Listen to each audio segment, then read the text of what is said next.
Guten Morgen, Familie. Wie geht es euch heute? I just came back from the gym and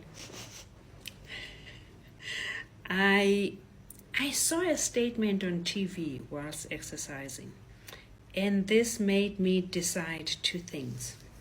One, to postpone relating the Plet experience until the coming weekend. Because to relate the experience, I need to go through it, and it's very draining. So I'm going to reserve that for Friday, Saturday, and then I'll finish it. But number two, I decided to respond to your thousands of emails requesting me to assist your children. There's two themes. One, parents are asking me to help their children with drug addiction. This is a topic that's very important for us to engage with. And secondly, parents are talking a lot about their unemployed children. So unemployed is a very important topic that we need to discuss. The government tells us that 57% of the youth as of today is unemployed. 57% of our children are unemployed. This is the statement the government makes. So what I want us to do is to go through these things. So before I start that video, that's going to be my next video. Before I start that video, I want to take only two lessons that I learned from the Plettenberg Bay experience. I mean, you've got the gist of it now. We achieved a lot. We cleaned the Bito municipality of all the thugs. The people got to know the truth. We got the minister and the NPA involved. You know the drill. So you've got the gist of the story. The only thing left is the court case, which is very important. So I'll do it over the weekend. The two lessons that I want to say, I have a lot of lessons from Plettenberg Bay, but today I only want to relate two. The one thing I learned is how gullible our people are. If you choose the strong ones, the influencers, Abosia Inyova in the community, the ones that are listened to, and you give them any wrong information, the crowd just follow like sheep. How do you go and ban an office that has brought dignity to your community? You go and put fire and ban it. I mean, there have to be some pathology there. So people are very gullible. They just do things and then they come and apologize later. So I learned this painful lesson that people don't think, they don't question, they don't listen. They just do what everybody else does. We need to deal with this. My second lesson was to never, ever give my resources, my time, my brain, my experience, never give my resources for free again. If you don't commit to helping yourself, I'm not going to lift a finger. So these two things are going to be very important. These two lessons are very important for the next video I'm going to make. Then another thing I'd like to tell you about is how this entire thing ended. And I want to mention this because I want you to know something from it. At the end of the Plettenberg Bay saga, we had lost about 13.5 million rands. So all I did was to phone the management company, the project manager. What is the balance? And the balance was less 13.5 million. I sold an asset and I paid that money back. I knew the Germans won't take it back, but the money was still with the management company. So I paid the money back, and then I phoned the project manager and I said, send the full 5 billion rands back. Not 1 cent taken. They did. When the money reached the Germans, Jürgen called me and said, What is this? I mean, how did you pay back the difference? Why did you pay it back? We authorized every cent spent. We know what has happened in Plettenberg Bay. You don't have to pay it back. I said, no, I insist. I took this money in this condition and I returned it full. Then I got a personal letter from the owner who said to me, you're a woman of valor, strength, honor. And she said, there's something you didn't understand that my CFO said. We didn't say take back the money you paid in. We are saying take back the entire thing. We don't need it. This money is written off in our books. Take it all back and use it for your people. We don't need it. I called the CFO and I said, hold it. I've got a lot of healing to do. I am injured. I said, one day, if I ever heal and come back together again, I will call for that money. But South Africa, my family, I want to tell you this. I will not take a cent from anybody. I will not use my money until you commit. Until you use your own money. You are not going to ban my office again because it's not your money. Now, you will contribute to this work. You want your children off drugs. You want your children employed. You want your children educated. You stand up and do it. I'm here to help you. I'm here to lead you. I'm here to guide you. But you are doing it, not me. Not me. In effect, in Plettenberg Bay, I personally lost 13.5 million rands. But I justified it. I said, you know what? It will go down in history. It will never change. Anele Mngadi, cleaned Olweni and prepared it for building. I did it with my own resources, my time, my blood and sweat. My money, paid for the Nogutula houses to be built and completed. Those people have got homes. I contributed millions to it. Thirdly, I paid 3 months' salary to 65 people I don't know. I don't know these people. They've never done anything for me. 65 families I paid 3 months' salaries to. They fed their children. They sent them to school. So I justified this money and I said, it's not lost. It benefited my people. And let me tell you this. God records these deeds. They never go unnoticed. So it's not a loss. It went to my people and I sleep well at night. But South Africa, if you want us to do this again, you are going to commit. My people have started committing. They're throwing in money. I think at the moment we have 130,000 rand or something. I've started using your money. I started with the website. I took 20% from your money. I contributed 80%. Now I do nothing without your contribution. You put the seed, I will contribute what I have. So everything I'm doing, I've got academics here now. I paid for their flights. I am paying for their time. But you are contributing to their accommodation and food. I'm not doing anything on my own again. You contribute. We're going to do this university. Your children need it. So please put your hands together and make sure we are doing this. I'm starting the next video with drug addiction and unemployment. So let me show you how our minds are poisoned with propaganda through mainstream media. Let me show you how gullible we are. Let me show you how we are fed intentional lies that we accept without awareness, without questioning. We just take it and we engage with the lie. In strategy, we don't tell you what to expect. The lies are fed within the statements.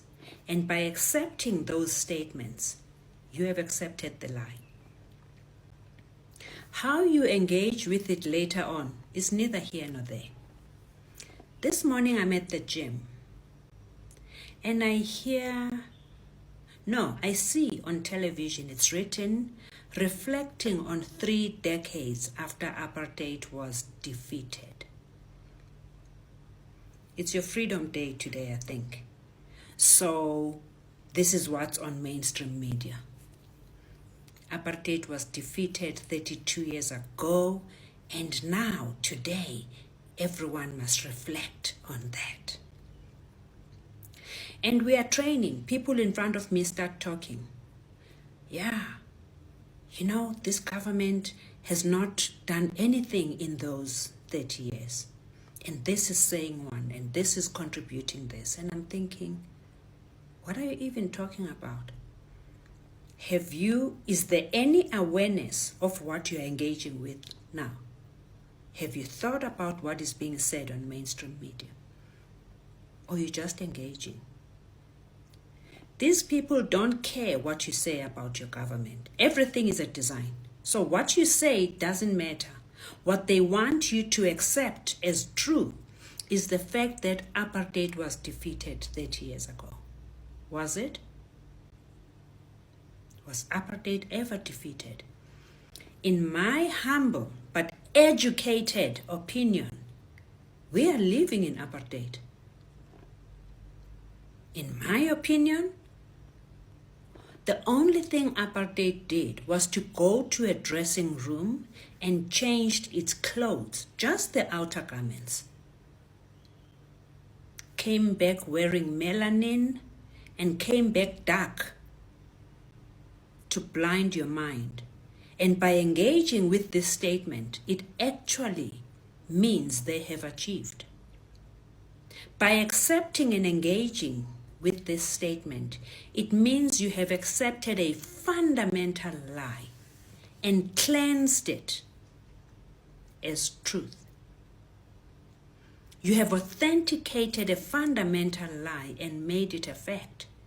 You are now talking about how nothing was done after apartheid was defeated. Have you paused to question if apartheid was ever defeated? In my educated opinion, melanin was paid and rented to carry on with the apartheid. Look at the tins our people are living in today. And you tell me there's no apartheid? The next statement said something like, how long are we going to be blaming apartheid for? For as long as it's active. And for me, apartheid is at its peak. It is operational.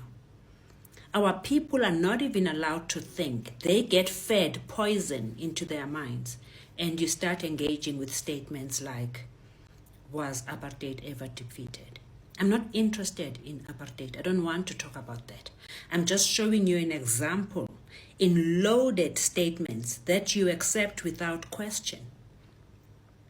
Our topic today is drugs and employment. I'm only using this statement to beg you to be aware, be conscious, start questioning things before you start answering. When I give you a statement, just question the statement first before you answer it. Because by engaging with a statement that you have not even thought of, you are authenticating lies. So let's talk about drugs. What is a drug? What is a drug? A drug is medicine. Panado has drugs in it. A drug is medicine. Most of the medication you take from pharmaceuticals is 95% drugs. That's why they say a drugstore. They are drugs. So what is a drug? A drug is a chemical that is supposed to numb you for whatever reason. If you're going to have an operation, you need an anesthetist to drug you so that you don't feel the pain when they cut you open. That's what a drug is. It's a chemical that is meant to distort something in you. Why do you need that chemical? Pain? If they have to cut you without that drug, you will feel immense pain. So you are numbing that space. Even if you're going to pull out a tooth, they have to numb your gum with a drug, and then they can pull out the tooth. So your children that you are begging me to assist with drug addiction are in pain. And the drug is not the problem here. If anything, the drugs they are taking are a solution. They're not the problem. The only thing that's making you concerned is that the drug they are taking is destroying them. So what other drug do we have that we don't see as a drug? You talk a lot about unemployed children. Unemployed is a negative term. Go back to what I said with the statement I read on television this morning. Have you ever questioned what is unemployment? Why is it in a negative term? The government says there's 57% unemployment amongst youth. Did you ever take time, be aware, to unpack that statement? What is unemployment? We don't talk of negative. Remember when I made you the example about pap? You need water, salt, and meal to make pap. Once the pap is made, you can't unpap it. You can't pull the salt out of that pap and take it back to the cupboard. You can't. So there's nothing called anything. It's either pap or no pap.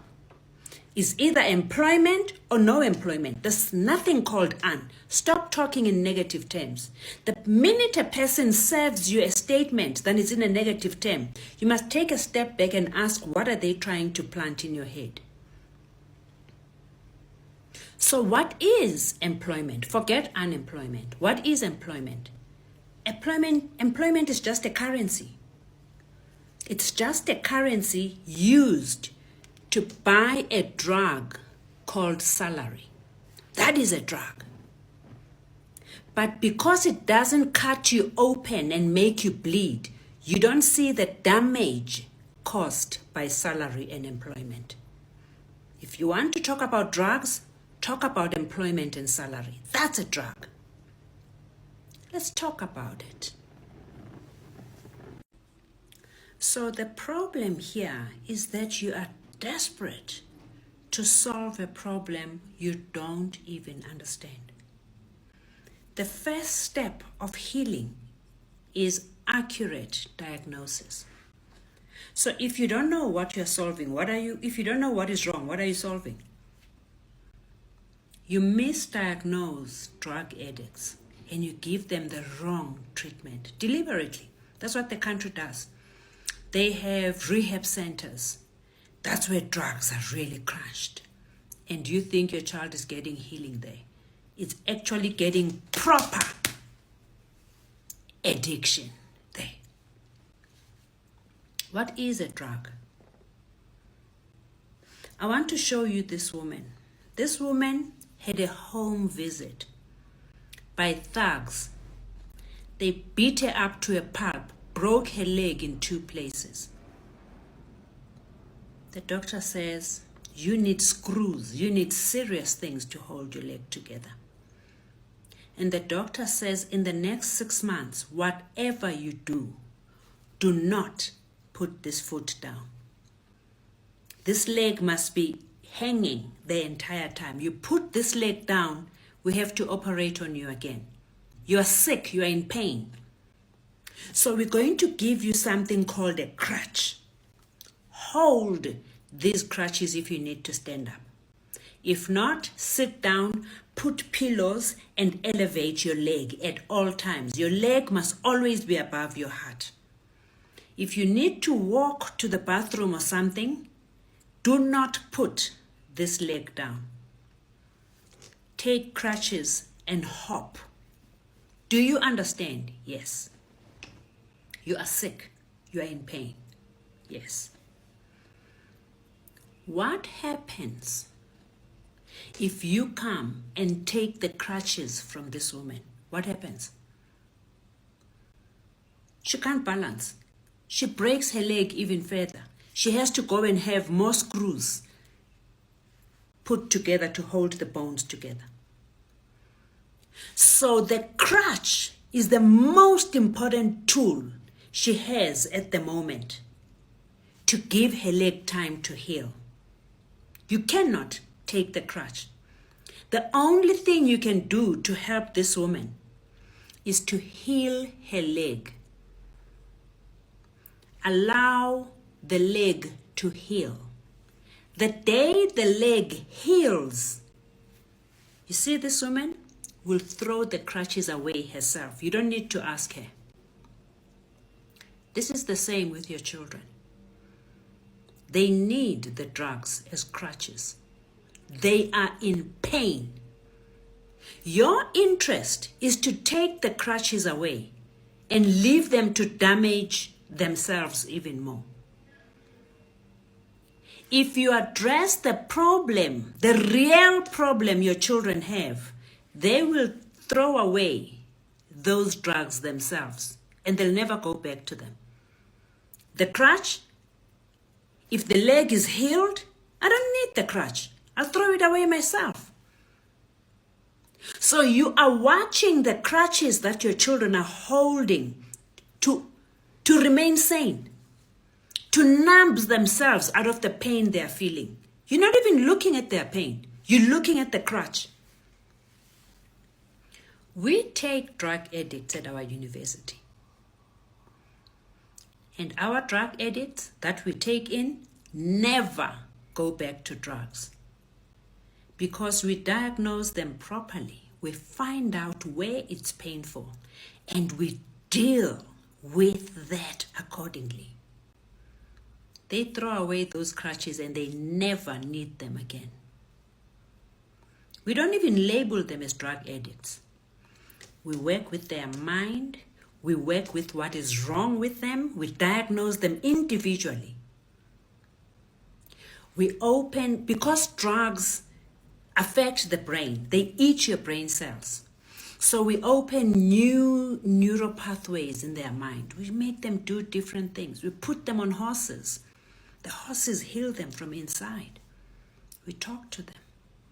We find out what is wrong and deal with it slowly. This is a long-term problem, and it needs a long-term, thorough diagnosis, treatment, monitoring.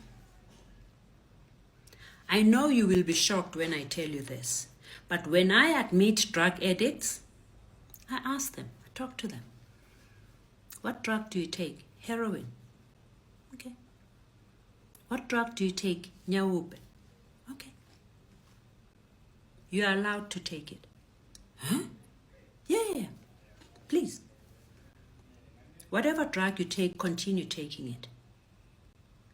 Whilst I'm busy working with the leg and healing it, please hold your crutches. You know what's interesting? Is that when somebody is allowed to do something, it takes away the kick. By allowing them to take their drugs, it just takes away that flavor. 50% of it is gone. They lose interest. I don't take their crutches. For me, I will treat that child until they personally throw their drugs in the dustbin and they never look that way again.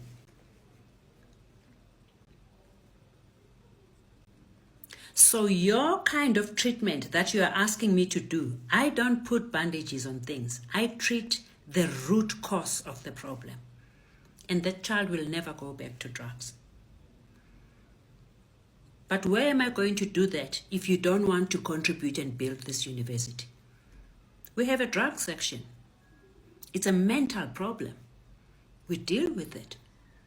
But where are we going to deal with it if you are not putting your hands together to make this university work? You want quick solutions. It doesn't work that way. It doesn't work that way. Your problem, you want instant gratification. It takes me a minimum of 2 years to cure a child with drug addiction. 2 years minimum. I create so many pathways in that child's brain, you won't recognize them when they come back. But one thing I will tell you is that they'll never touch a drug again.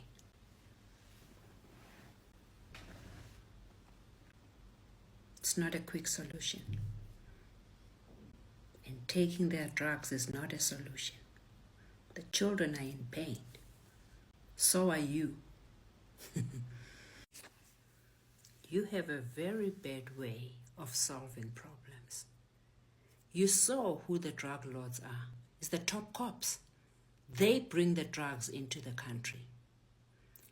Imagine if your children are healed and they don't need to look at drugs. You don't need to arrest drug lords. They can stay with their drugs. Nobody will buy them because our children will be healed. Let's focus on healing our children. Stop instant gratification and shortcuts.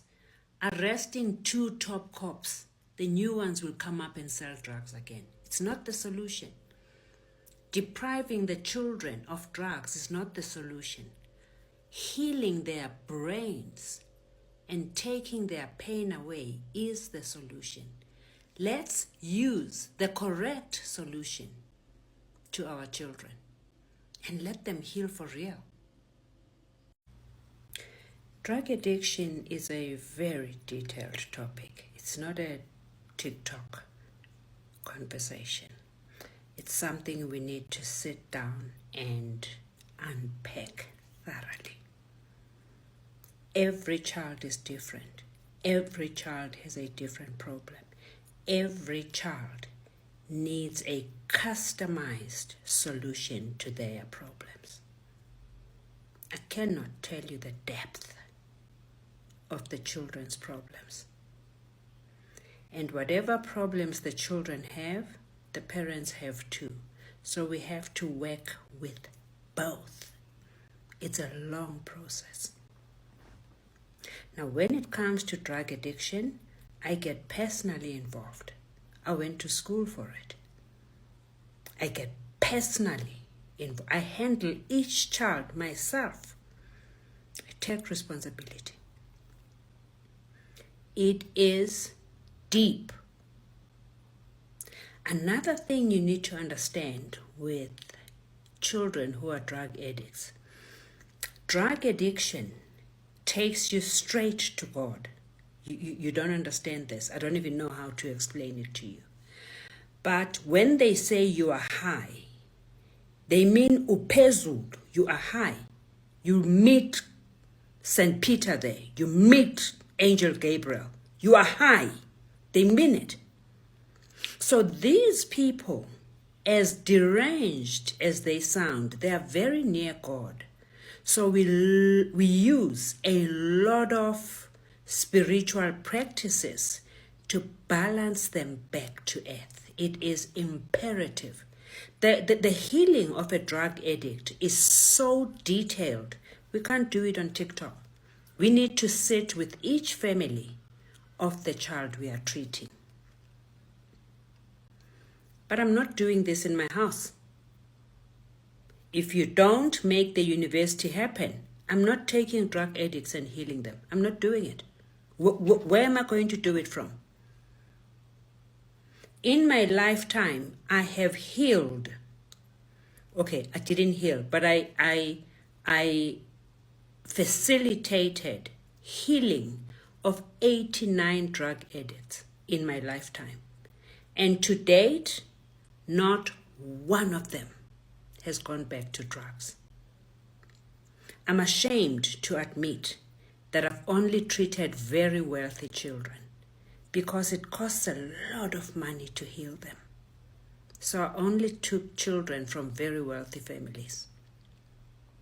I've healed 89 children. None of them will ever look at a drug, I guarantee you that. The science we put behind each child is out of this world. But like I told you, I'm not lifting a finger until your commitment. Now I want us to go to employment, which is actually a worse drug than heroin. I'd rather you take Nyaupe than be employed. But human nature, we are very special. If we don't bleed, we don't believe you're injured. Employment and salary is such a bad drug that it ravages you to nothing. My father said, no child of mine will enter the rat race. I was a child. Like, what is a rat race? What are you talking about?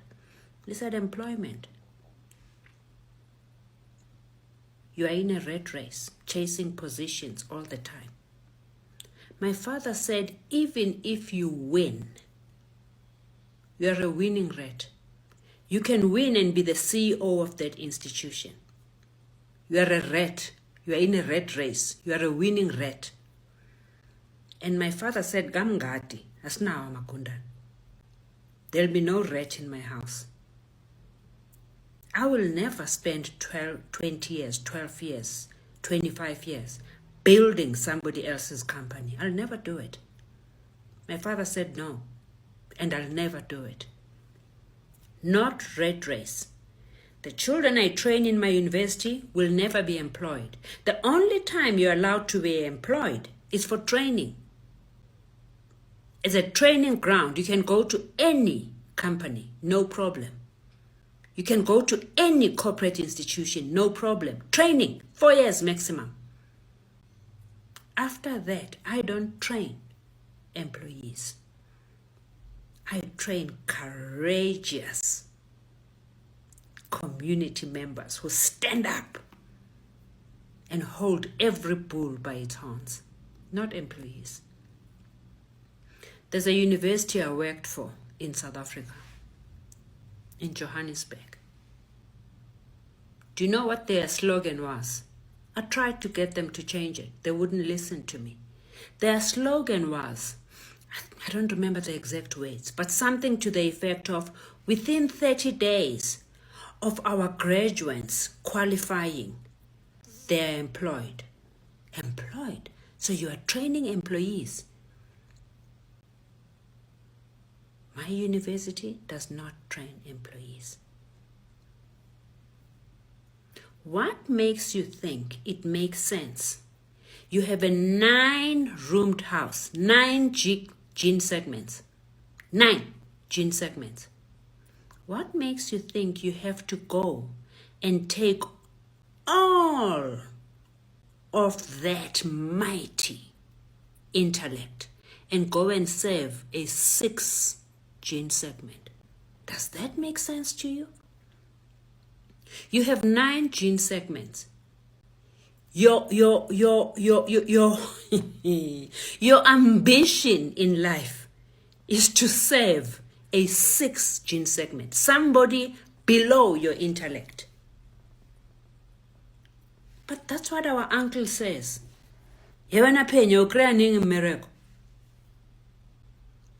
Because our mindset is that we have to be employed and serve somebody. No graduate of my university will serve anybody. During training, no problem, I give you 4 years. That is the only time you will ever serve anybody. And you're not serving, you're learning. After that, you stand on your own feet. There'll be no employment. We don't do drugs at my university. Employment is a drug.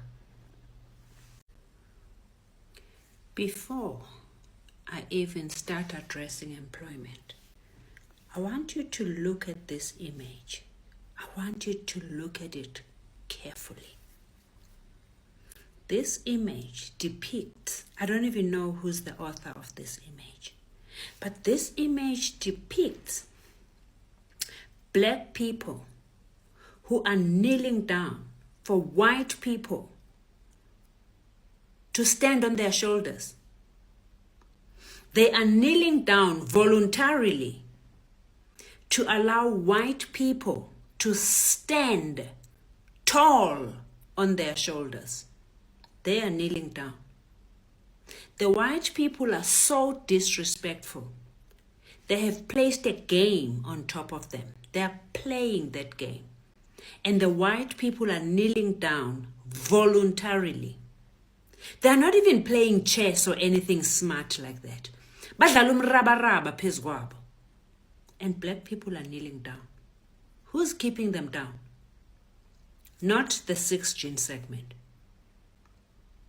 The 9 gene segments are keeping themselves down to be played by white people. I want you to look at this image properly because we're going to talk about this. We're going to define what it is to allow yourself to enter the second wave of slavery voluntarily. Nobody comes to your house and asks you to be employed. You go and apply. You provide your curriculum vitae or profile. You send it and beg to be employed. They don't come to you. You go to them. So you are kneeling down voluntarily to be used by somebody who has less brain capacity than you have. You present yourself to them and beg for a job. And you know what they do? They give it to you. They pay you 17% of what you give them. Scientific fact. Every salary you get is 17% of what you've given that company that month or that week, whatever the frequency of your income is. Whatever you get in your hand is 17% of what you've produced. Why don't you produce 100% for yourself? Who's holding you? You are kneeling down there voluntarily. You take yourself to employment. Nobody fetches you from your house. Very few people are headhunted. I was headhunted by ABSA. I went and did what I had to do, learned what I needed to learn. 1 year. 1 June 2003 to 1 June 2004. I learned what I needed and moved back to Switzerland. I was headhunted. I didn't apply for a job. You apply. You apply and say, please employ me. When they employ you, you buy shampoo, poof, and celebrate. Celebrate slavery. Look at what this picture says. It says, if Mutomunsu decides to stand up, party ifedile. Mara Mutomunsu irang, uduti mole voluntarily. Gore makgowa a dlale mrabaraba mo hodima gago. Think of this image. We'll start discussing this tomorrow. Have a great evening. Avuxeni vanhu va mina. Ni titwa njhani namuntlha? Mina ni vukile. Namuntlha hi vulavula ntiyiso ntsena. Hi swidzidziharisi na mintirho. Today, we unpack drugs and unemployment. Same thing. You are all addicted to drugs. All. And the fact that some of us are addicted to legal drugs, it doesn't mean you are less addicted or it's less damaging. The effect is the same. Let's leave the illegal drugs. Let's leave the nyaupes and the heroines and cocaine, and let's leave those aside. Let's talk about the legal drugs that you take consciously with your permission and the government's permission. Let me start about my people who go to the clinics and the hospitals monthly to collect medication. What is that? That is drugs. Every pharmaceutical product is laced with drugs. It's drugs. The only difference is when it's legal, it means it's scientifically measured not to kill you immediately. It takes time. But it is just as addictive. It is just as damaging, and is designed to do different things in you. What is a drug? It's a chemical that is administered on you to deliberately divert your attention, to help you forget something. So you either forget the pain, or you don't see where they cut you open or pull your teeth. They numb a certain spot so they can work on it. And the legal drugs, they're just designed to numb your brain and divert your attention. Medication. You've got sugar diabetes, type 2 sugar diabetes, and you go every month to the clinic to collect medication. A lot of you asked me for the challenge, what do I do with my medication in the morning? If you do this 18-month challenge properly, as I'll be guiding you, you'll never need medication again. You'll throw it away.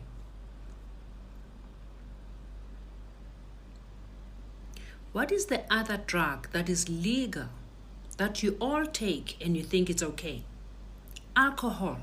That is the worst drug. But it's legal. The shops selling it have got licenses to sell it. They get it from government. This drug you use for everything. You are happy, you buy this drug. You are sad, you buy this drug with your own money that you earn from your salary. You buy this drug. There's a party, this drug is present. You are depressed, this drug is present. Talking about depression, let's go to the medication. Let's go back to it. Parents, I am begging you. You know the older people who go and collect medication monthly, they're about to die anyway. It's okay. But please don't give this medication to children. I am begging you. There is nothing called ADHD, BDD, AZD, autism. Just stop bothering these children. Don't give them. I mean, you've got 6, 7-year-olds that are taking Ritalin. You kill the child's brain before they even grow up. Oh, you see the medication, the legal medication. It is just designed to numb you enough to take it with permission. And then they manage whatever disease they told you have it. Just a body having a disease, pharmaceuticals, they numb it and they push it pakati. You need to stop this. No medication. Especially on children. Alcohol, I mean, please drink your alcohol. You spent 8.5 billion rands, 24 December 2025 to 2 January 2026, 8 days. You spent 8.5 billion on medication. We could have built 2 universities with that money. You spent it on medication, alcohol, and you celebrated. The most dangerous of them all is the third one, salary. I told you a drug is a chemical used to numb something in you to divert your attention. Salary is a drug that numbs your brain and diverts your attention away from your own dream, and you become enslaved to build somebody else's dream. 9 gene segment is drugged to serve the interests of a 6 gene segment with your permission, and you allow this to happen.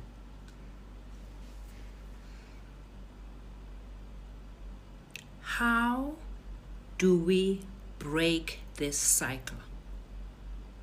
We now understand we are drugged. 98% of our population is drugged. Different drugs. Some are legal, some are illegal. How do we break the cycle?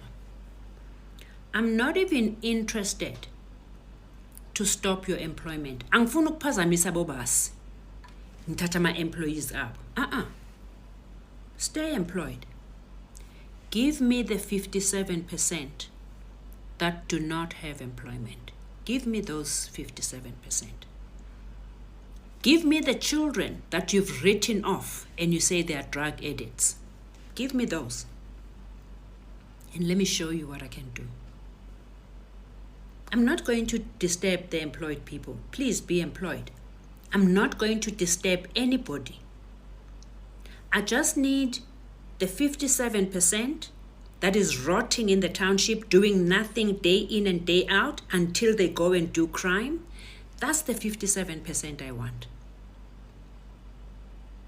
And then let's show you how we're going to build a non-existent economy and let it blossom.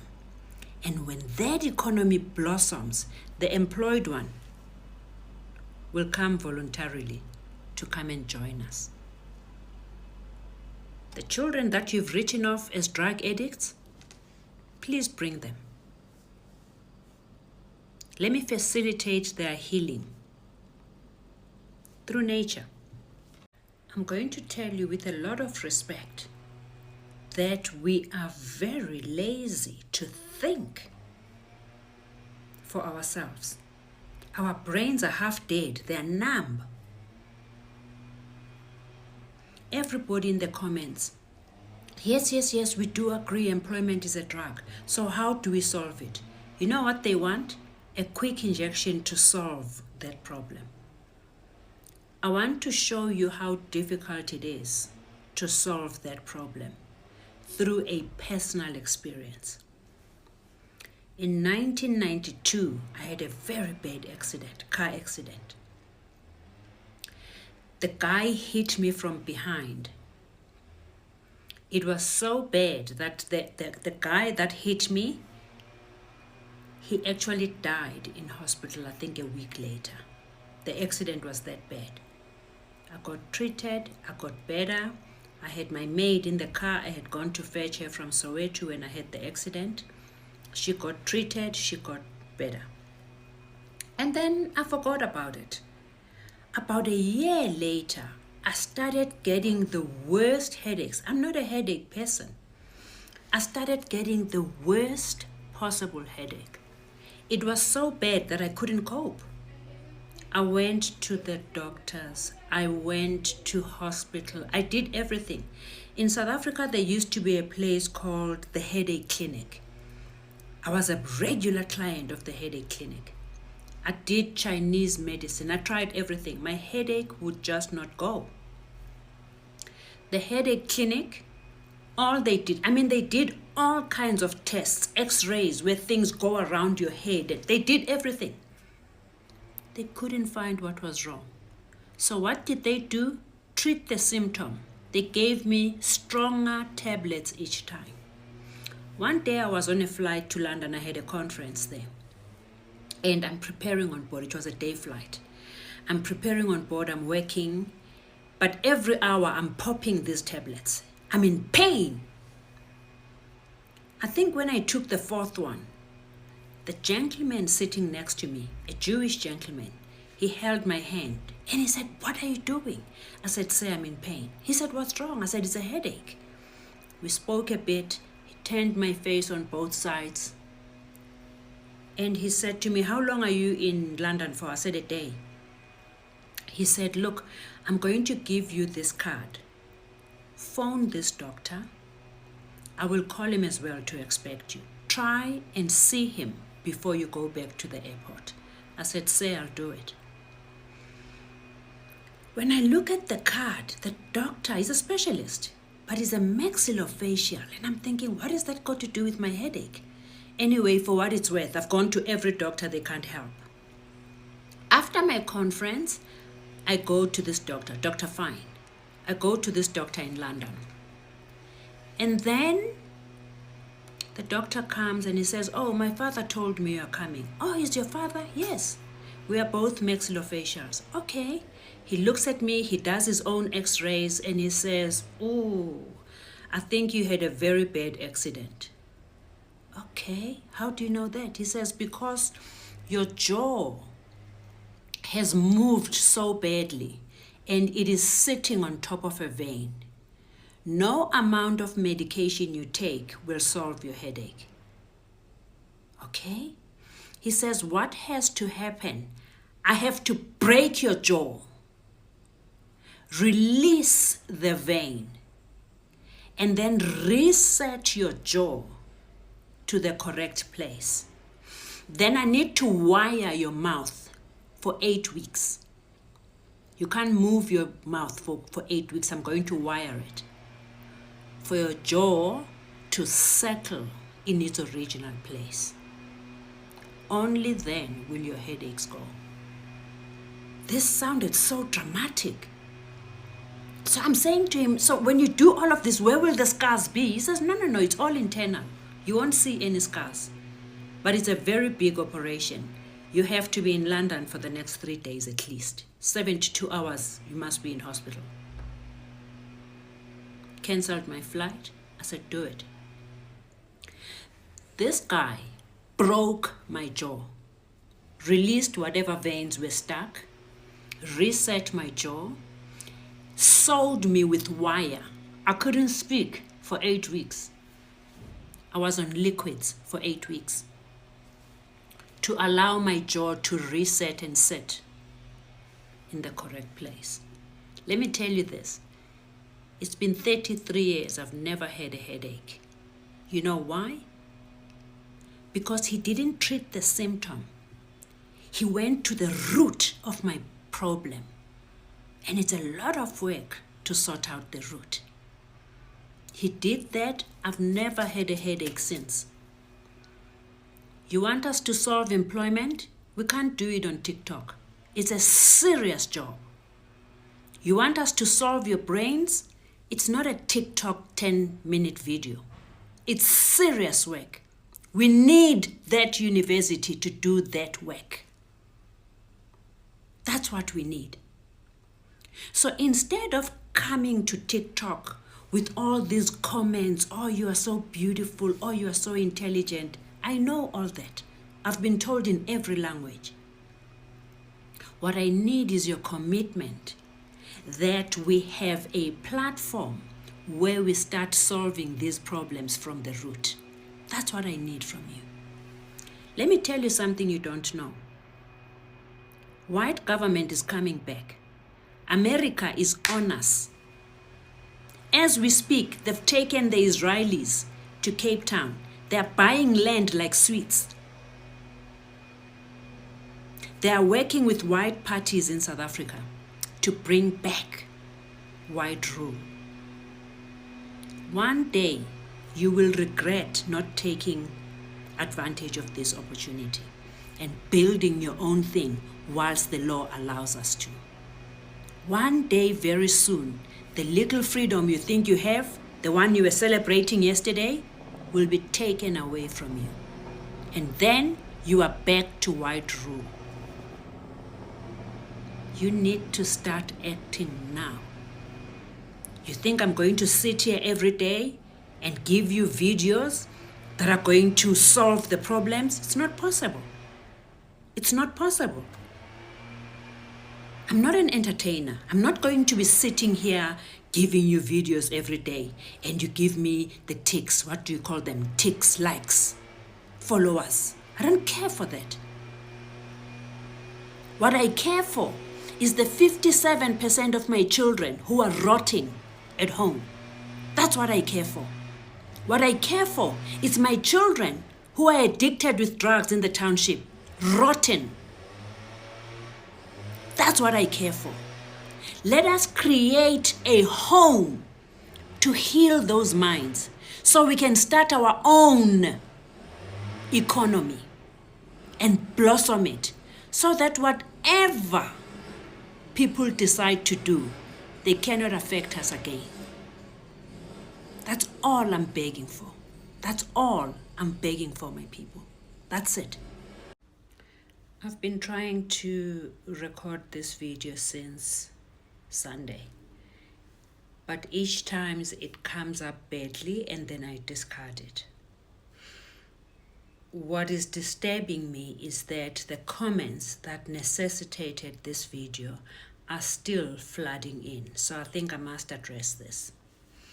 Thinking about it today reminded me of a very bad joke that was told by my Afrikaans teacher in my matric class. Meneer Khole was very jovial and it came with very intelligent jokes every day. But on this particular day, he was telling us about somebody at the flea market who was selling brains. He had 4 brains and these brains were put on a scale. The scales were exactly the same. The brains weighed exactly the same. The color was the same. I told you a brain is a gray matter. It's very big. If you break this bone, the brain is very big. It fills the entire part. And it's very oily and mushy. So all these brains were exactly the same color, the same size, the same weight, the same structure. Everything was the same. But the one brain was 1 rand. The next brain was 1,000 rands. The next brain was 1,000,000 rand. And the next brain was 1,000,000,000 rand. So the buyer said, wait. These things are exactly the same. Why are the prices so different? And the seller said, oh, the 1 rand one is a white person's brain. You know, they've got better education and they use their brain day and night. So it's overused, it's useless now, it's empty. So I just sell it for 1 rand. You can even throw it away. It's overused. And the next one, he says the white people have rated the Indian community as more human than the other communities, so the other races. So they give all the work to Indian people, they give them better education and they train them better. Even for their work, they use the Indian communities. So their brains are sort of used. The next one, oh, this is a colored brain. Because they're lighter in skin color, the white people prefer them to blacks. And they use them quite a little bit for secretarial work and things like that. And the other added benefit for the colored people is that they speak fluent Afrikaans. So they're very helpful to the Broederbond. Okay. So their brain is 1,000,000 rand, yeah. But this other brain is 1,000,000,000 rand. That's a huge jump. What about this brain? He says, oh, this one is for a black person. But why is it 1,000,000,000 rand? The seller says it is brand new. It's actually still in its original packaging. It's never been used. So we charge full price for it. The entire class burst into a roaring laughter, and I was in tears. I had never had something so painful. At the end of the class, Meneer Khole went past my desk and said, Ngati, follow me. So I went out with him and he said, you know, you always laugh at my jokes. Today I saw you crying in class. What was wrong? And I said, that was not a joke. That was a very painful truth that was delivered in the most insensitive manner. And the roaring laughter in class tells you that the entire class missed the message in what you call a joke. This is a very painful reality for a black person. So I don't think it was delivered properly, and I think you should correct it. Long and short, Teacher Khole came and addressed this matter in class. This painful truth, I see it in the comments that I read every day. The insults and the things you say are out of this world. Even when I ask you, simply, please do not do this. Please do not send this to the law firm. Please do this. You do exactly the opposite. So I have to constantly waste time and be correcting things I have said before. Can you believe today, 6 weeks later, we still have people who say, where are the bank details? Where are the emails? When things are glaringly on my page. So I can't work at this level. I really cannot work at this level. But my next video is going to tell you exactly what is not sitting well with me. I have taken time to explain what the brain is and what the mind is. And I've taken time to explain how they both relate to each other and how they work. I've also explained that thoughts become things. Everything you are today and everything you are experiencing today is the result of the sum total of your thoughts. Each time you are thinking something, you are creating an episode in your life that's coming soon. Everything that is in your mind, the universe takes it as it is and implements it as reality. When I sit here and relate my past experiences for you, I tell you this has happened in Plaid and this happened with Standard Bank. I'm telling you things that happened in the past. This is history. Those things have already happened. When you worry, you are creating new experiences because everything you worry about, the universe is going to implement them for you. For that reason, I asked you very politely in the beginning of our relationship. I said to you, whatever happens, do not worry. It's a wasted emotion and it's very dangerous because it's creating your next reality.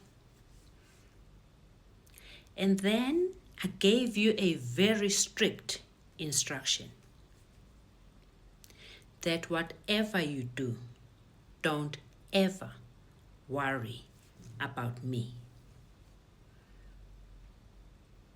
Don't ever worry about me. I mean, how do you worry? You don't use your tongue or your hands to worry.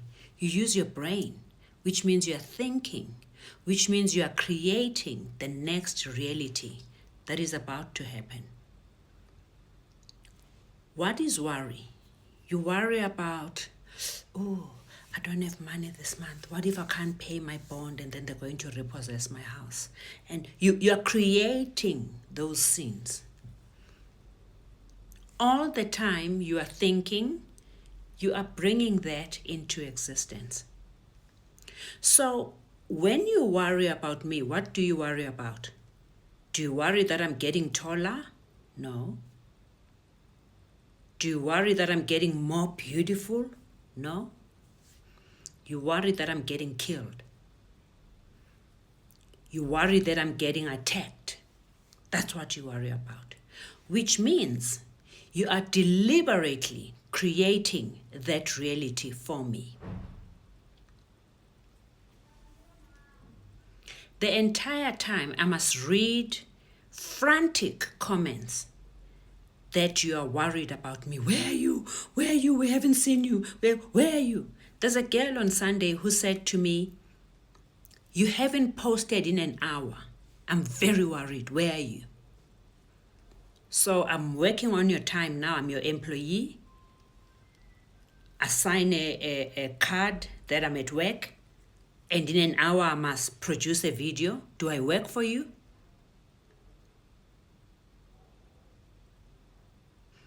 And when you say I haven't posted in an hour, you are worried. What exactly are you worried about? That I've been killed? So you are creating that for me. If at this stage of our relationship, you have not established that I can stand my ground, that I'm not scared of anybody, that I can fight for myself, if you have not established that by now, then you are on the wrong page. You need to go somewhere else.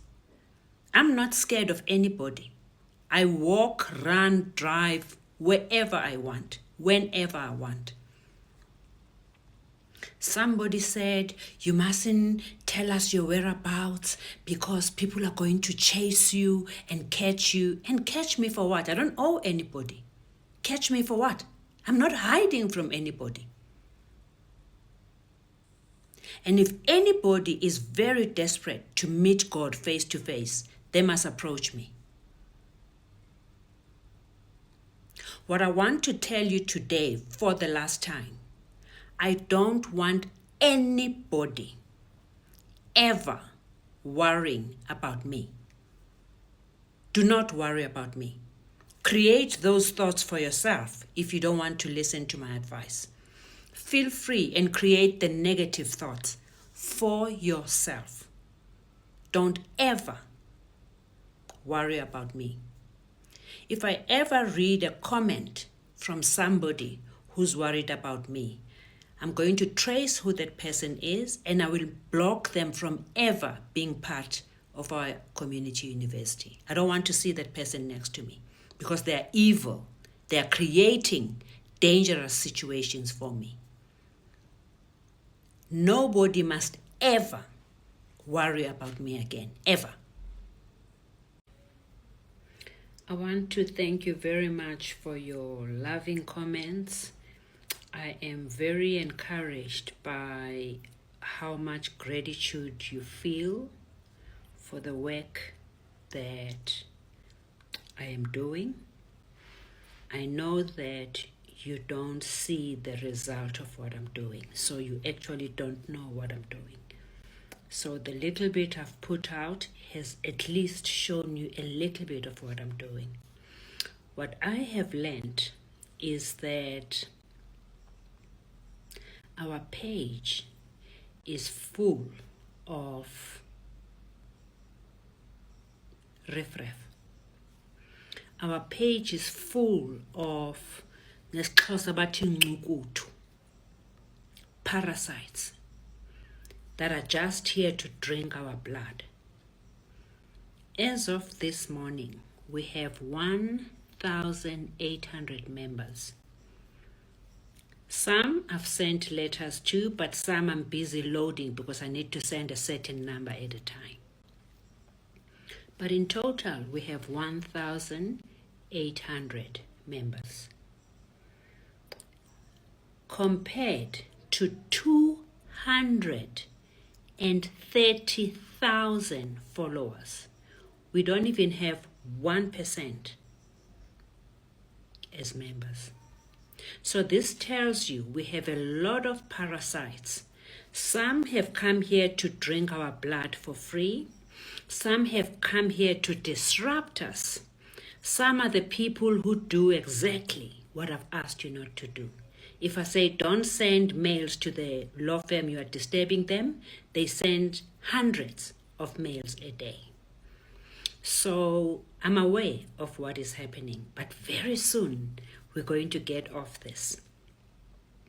Another thing is the reason we did the applications per province is that I'm collecting email address. So now instead of WhatsApp groups that you've been screaming about, I've got email lists. So when I want to inform you about private information that I don't want in the public domain, I will send emails. So let's go to the comments. I've received heartwarming comments of people appreciating the work that I'm doing. Thank you very much. But when I read the totality of the comments, there's a pathology there. I always find something to talk about when I analyze the comments. Unfortunately, I'm not a person who just looks at things for what they are. I go deep and understand the pathology below them. This has given me an idea to discuss something with you today. People don't know who they are. People don't know why they are on earth in this lifetime. There's many planets in the universe. Why did God decide to put you on earth in this lifetime? Earth is a school. You come here to learn something. Sometimes you come to pay previous lives' karmic debts. You come for different reasons. I'm asking today, of the 230,000 people who are following me, how many people know who they are or why they are on earth in this lifetime? What is your purpose for this journey? This current trip you are on, what is your purpose? You never leave your house without knowing where you're going. But you travel the world without knowing where you're going. If you don't know what your purpose is, what are you doing? Uyadavuzela nje. Uyahamba nje wena wazi uyaphi. Or what are you trying to fulfill in this lifetime? Can anybody tell me in the comments who they are and why they are here? And mangithi, who are you? Angifuni ukwazi ukuthi hey ngu-Anele Hammond. That's your name. Who are you? Hey, I'm a teacher at Rodin School. That's your occupation. Not interested in that. Who are you? Hey, ngu-Mama kaZinhle. That's your God-given responsibility as a mother. That's not what I'm asking. Who are you? Until you can answer that question, you will never progress in life. What is your purpose in life? Until you know that, until you know that, you are lost because you don't know why you are here. Can you ever leave your house not knowing where you're going? Which way are you going to turn at the gate? Do you turn left or right? What are you wearing? What documents do you have on you? You first need to know where you are going for you to fix those things. If you wake up and you say, I'm going to the gym, I must dress a certain way. You wear your gym gear. You wear gym clothes and gym shoes. And you know the direction. You turn left because that's the quickest way to get to the gym. If you're going to work, you dress a certain way.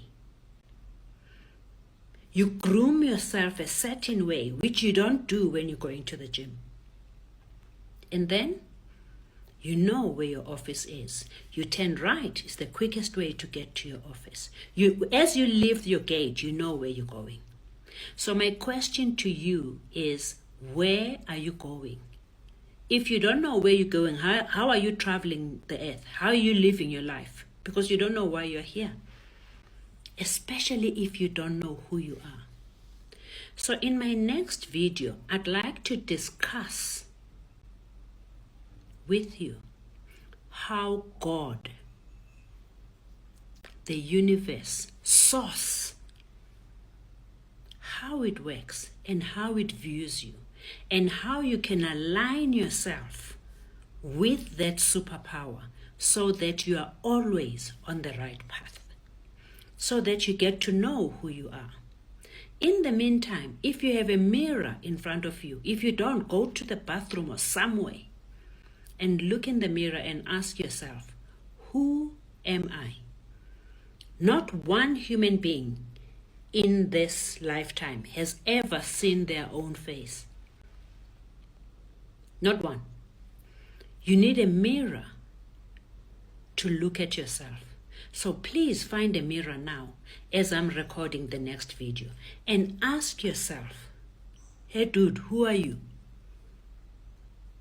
Who am I?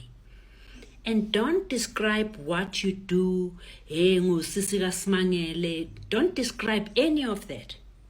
I'm talking about your soul. Who are you and why are you here? As I'm recording the next video, I'd like you to answer those two questions. Let's first look at how the world we live in identifies us. Every human being on earth is entitled to something called an identity document. This identifies you as an individual of that country. And then to extend it, they give you another document called a passport. The passport identifies you from where you come from and identifies who you are. Just through your passport, they can just log in and check exactly who you are, how many criminal records you have anywhere in the world. So this is how the world describes us. But how does God describe you? How does God see you? I'm talking about the source. I'm talking about the universe. How does it identify you? God does not need an ID. What does Luke 12 verse 7 say? It says, God knows how many hairs you have on your head. I don't even know how many hairs I have, but God does. That's how intimate He is with every individual on earth. Jesus Christ used that illustration to show you how much God cares for you. He knows how many hairs are on your head. So what I want to do now, I want to show you how God works.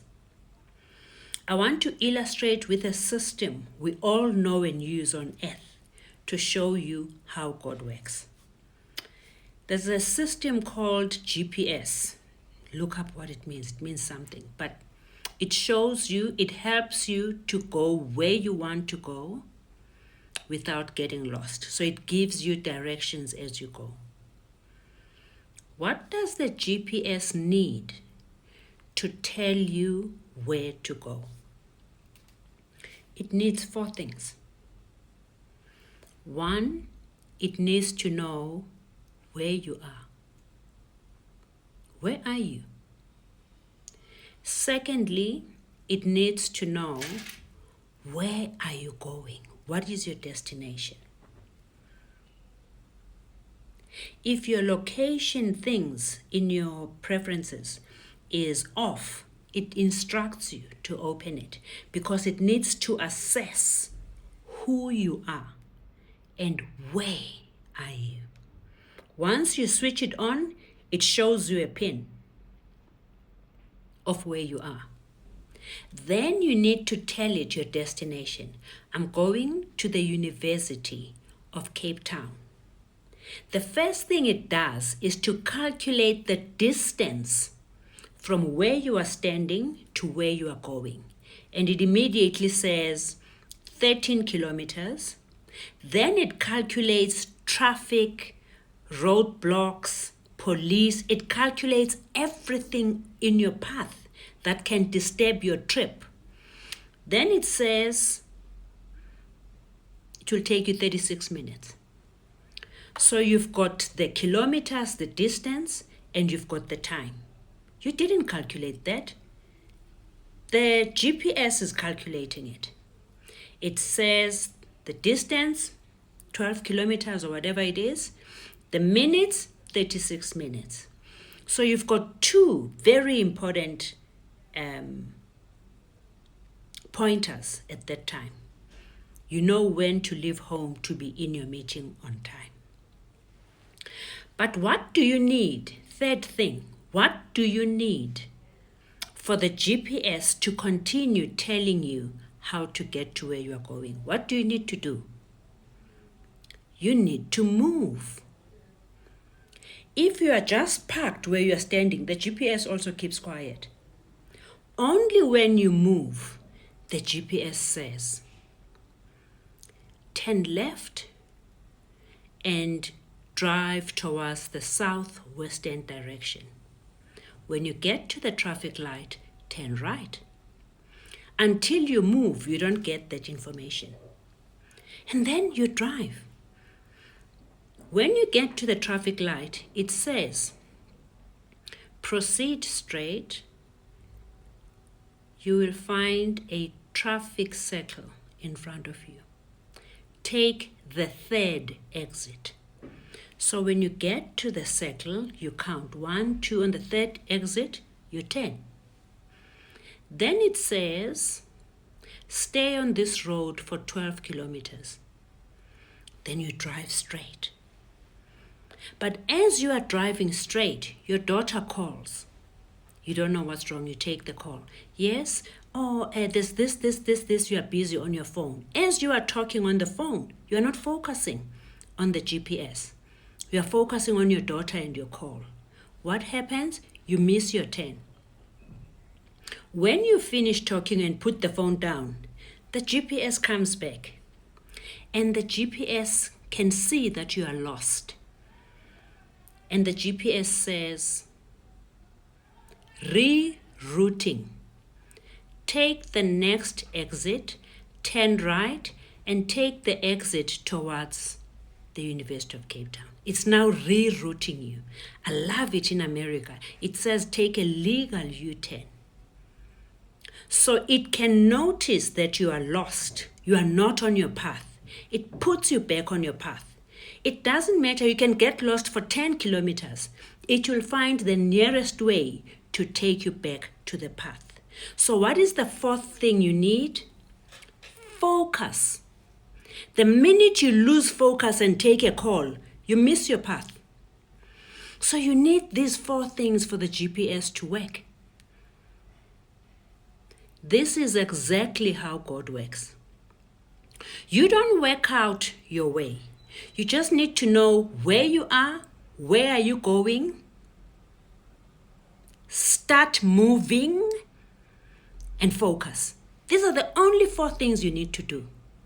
God works the same. God needs you to know, who are you? What do you want in life? Then you need to move. You can't sit and bask in the sun and think God is going to throw manna on your lap. You need to move. Go to school, work, wash yourself, look after old people. You need to move. And then you need to focus at all times. Once you do these 4 things, you don't need to worry about how you're going to get to your destination. Why? Because God is going to direct you step by step. God is going to say, turn right, turn left, take a U-turn. Take the 3rd exit on the traffic circle. Stay on this road for 40 kilometers. Keeps on telling you what to do. When you get lost, God still nudges you. Dude, you are lost. Take a legal U-turn. Go back. Or turn right and turn left to take you back onto your path. These are the 4 things you need to know. You need to know who you are. You need to know where are you going. You need to move and you need to focus. These 2 come after the first 2. So my question to you is my original question in my previous video. Who are you and why are you here? Where are you going? Until you know these two questions and start moving towards that direction, you'll never get anywhere in this lifetime. You have to come back and learn again the same lesson. It means you failed this standard.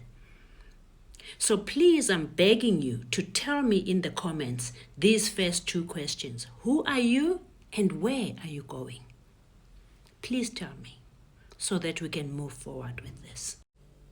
And just so you know, this is exactly what our university teaches from zero.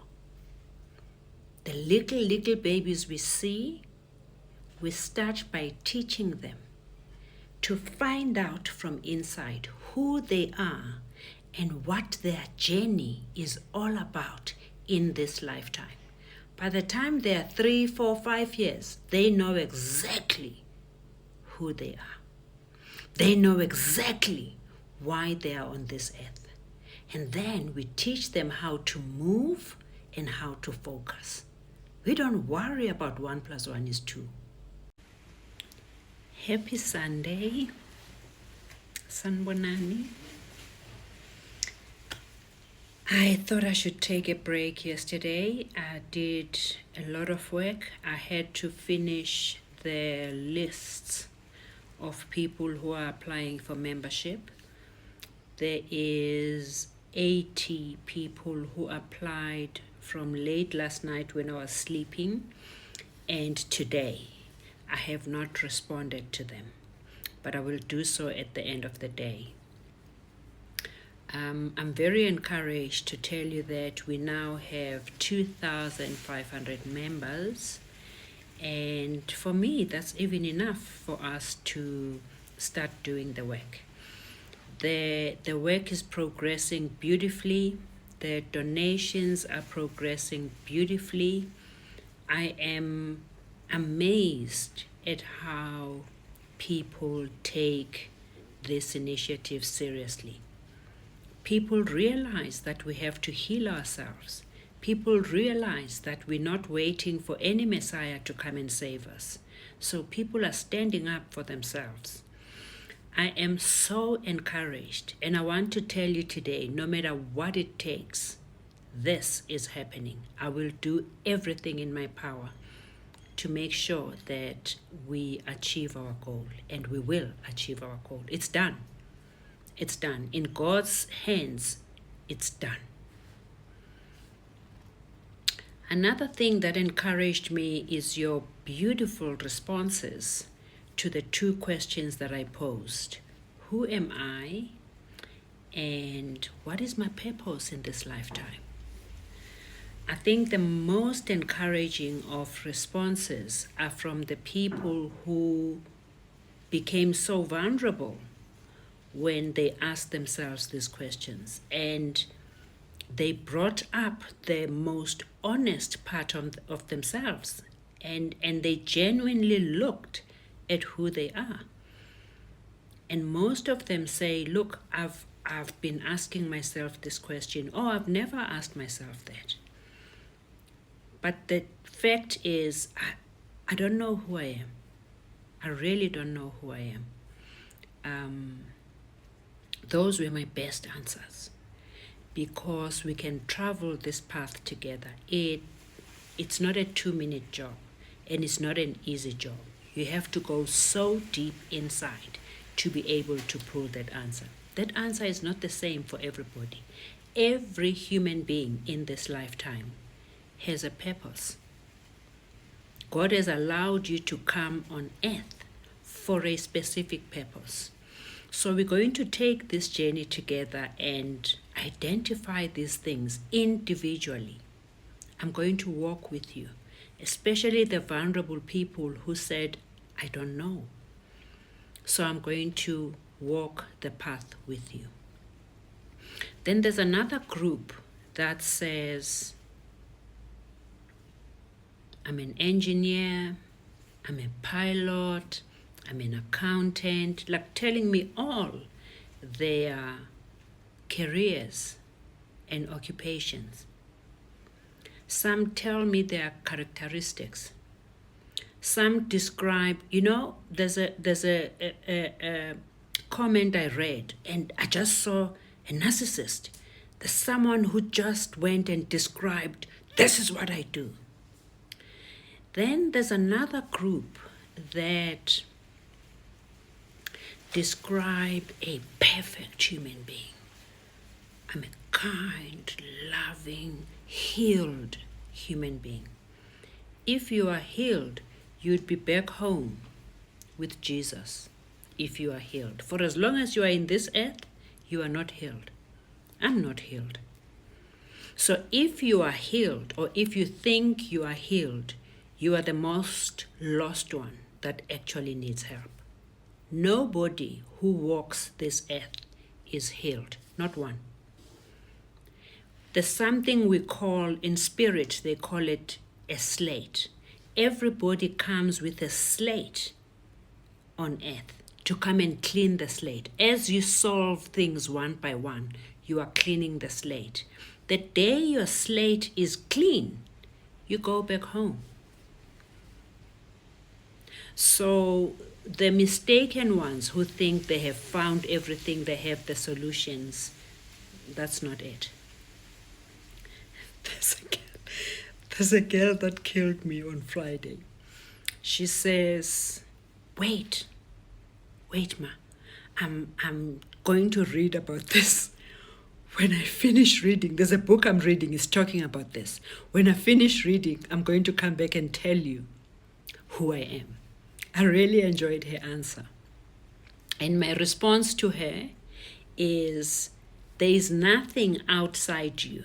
Not a book, not a professor, not Harvard University. Nobody outside you can tell you who you are. You need to go deep inside to go and dig those answers. It's a lot of work. It can take you up to 10 years to work it out. Because before you even start answering, you need to clean the rubble. You need to clean the rubble. It's a lot of work. And it's a lot of difficult work. It's a lot of humbling work. There's another comment which I really enjoyed, where a lady said, I've lost everything I owned. I'm literally on the floor with nothing. I'm nothing. That's how God starts.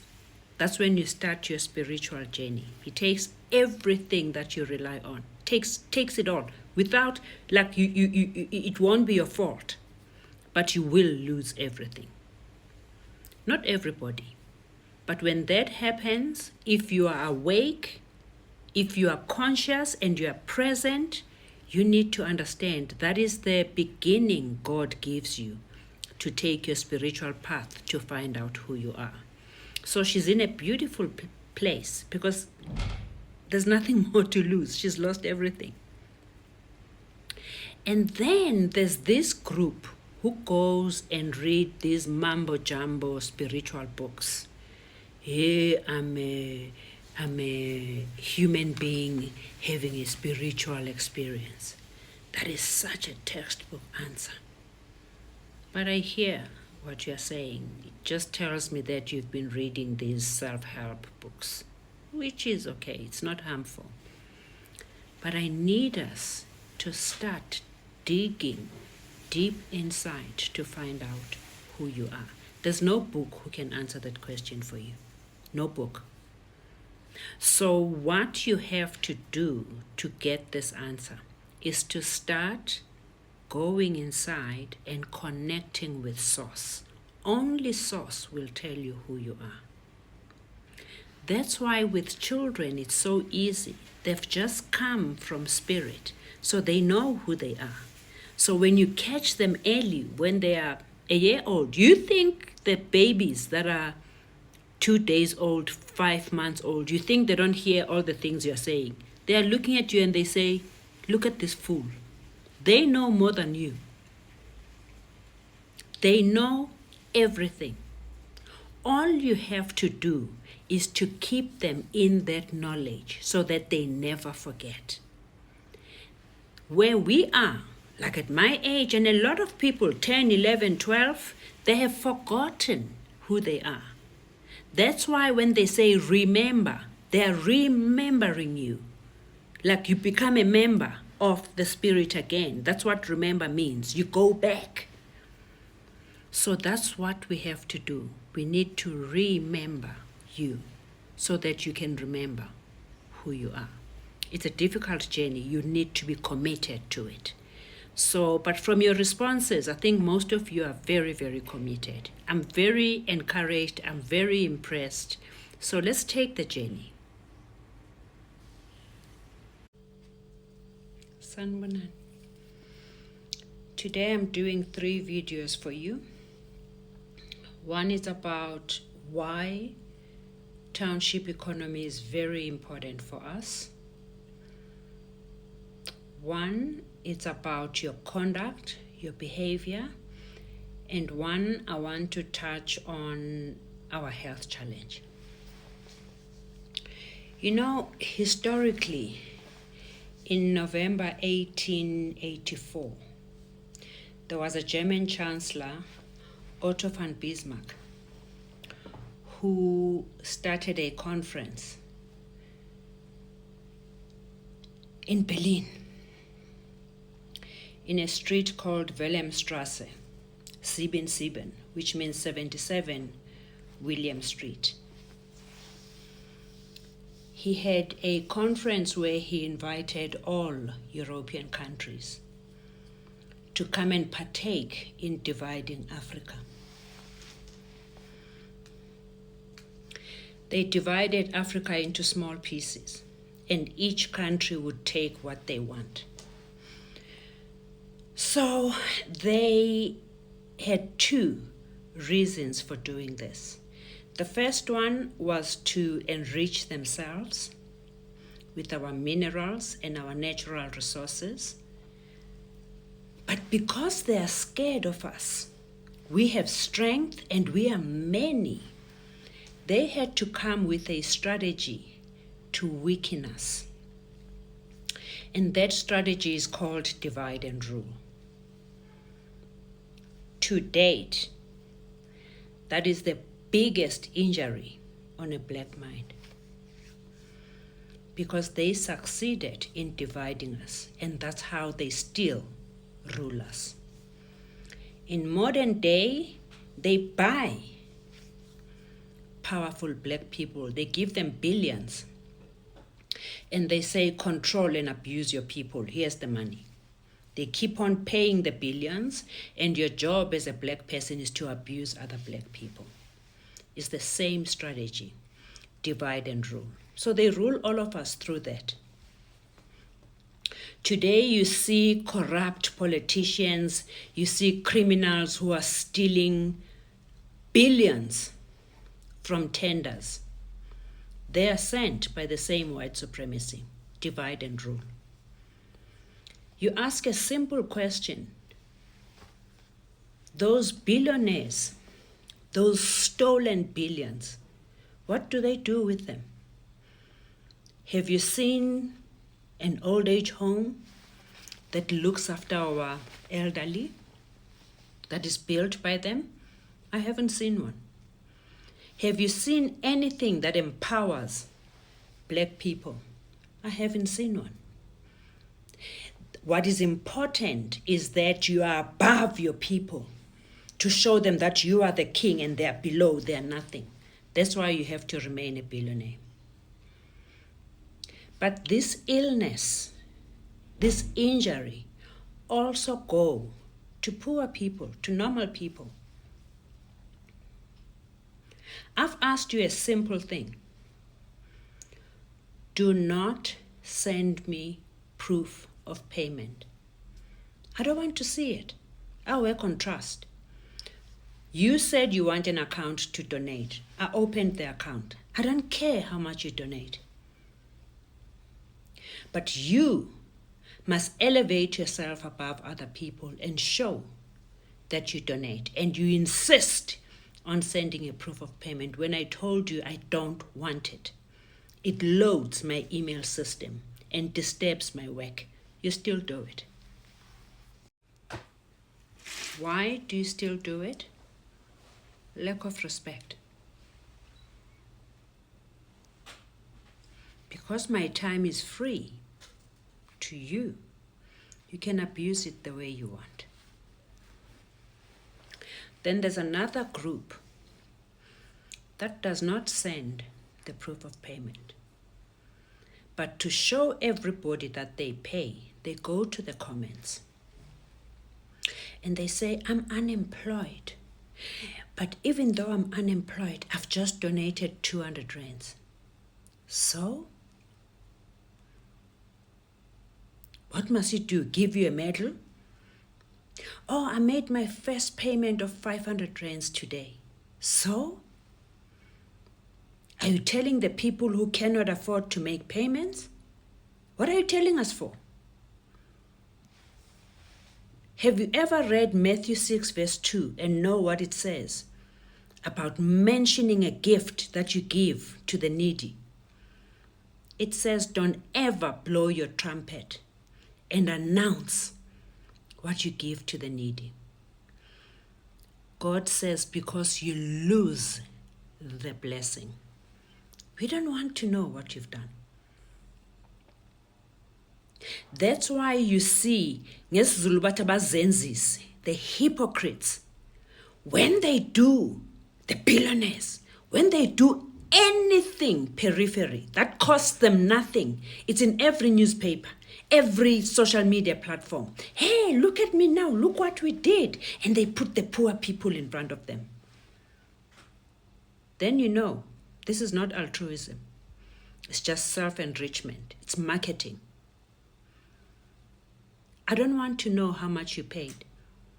Let that be your secret. God knows how much you paid. I'm not interested. Don't ever come to my comment section and tell me how much you paid and that you paid. This is where the concept of township economy comes in. It's not only about circulating our income amongst ourselves. It's not only about that. It's about compassion. It's about humanity. It's about respect. Because what we do is before you buy a second Lamborghini, you feed the next person. That's what it's about. It's about circulating money amongst ourselves and not trying to be above other people. In our university, we have a precinct, and that precinct has everything in it. We don't need to go outside. We have all the shops you need. We have hospitals, we have schools, university, playgrounds, sport, animals, horses, golf course. We have everything you can think of in every precinct. And we circulate our money amongst ourselves, compassionately so. Nobody is higher than the other person. Nobody elevates each other above another person. We go back to being African, in the true sense of being African. That's what's going to happen. Just to remind you, I don't want to know if you paid or not. I don't even want to know how much you paid.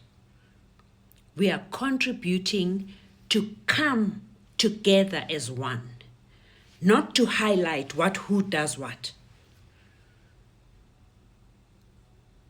We do good because we are good people, not to be seen. This is not a show-off session.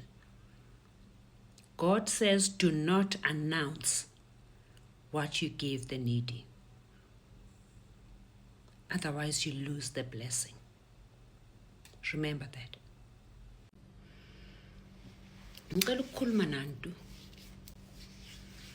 You know, in English they say familiarity breeds contempt.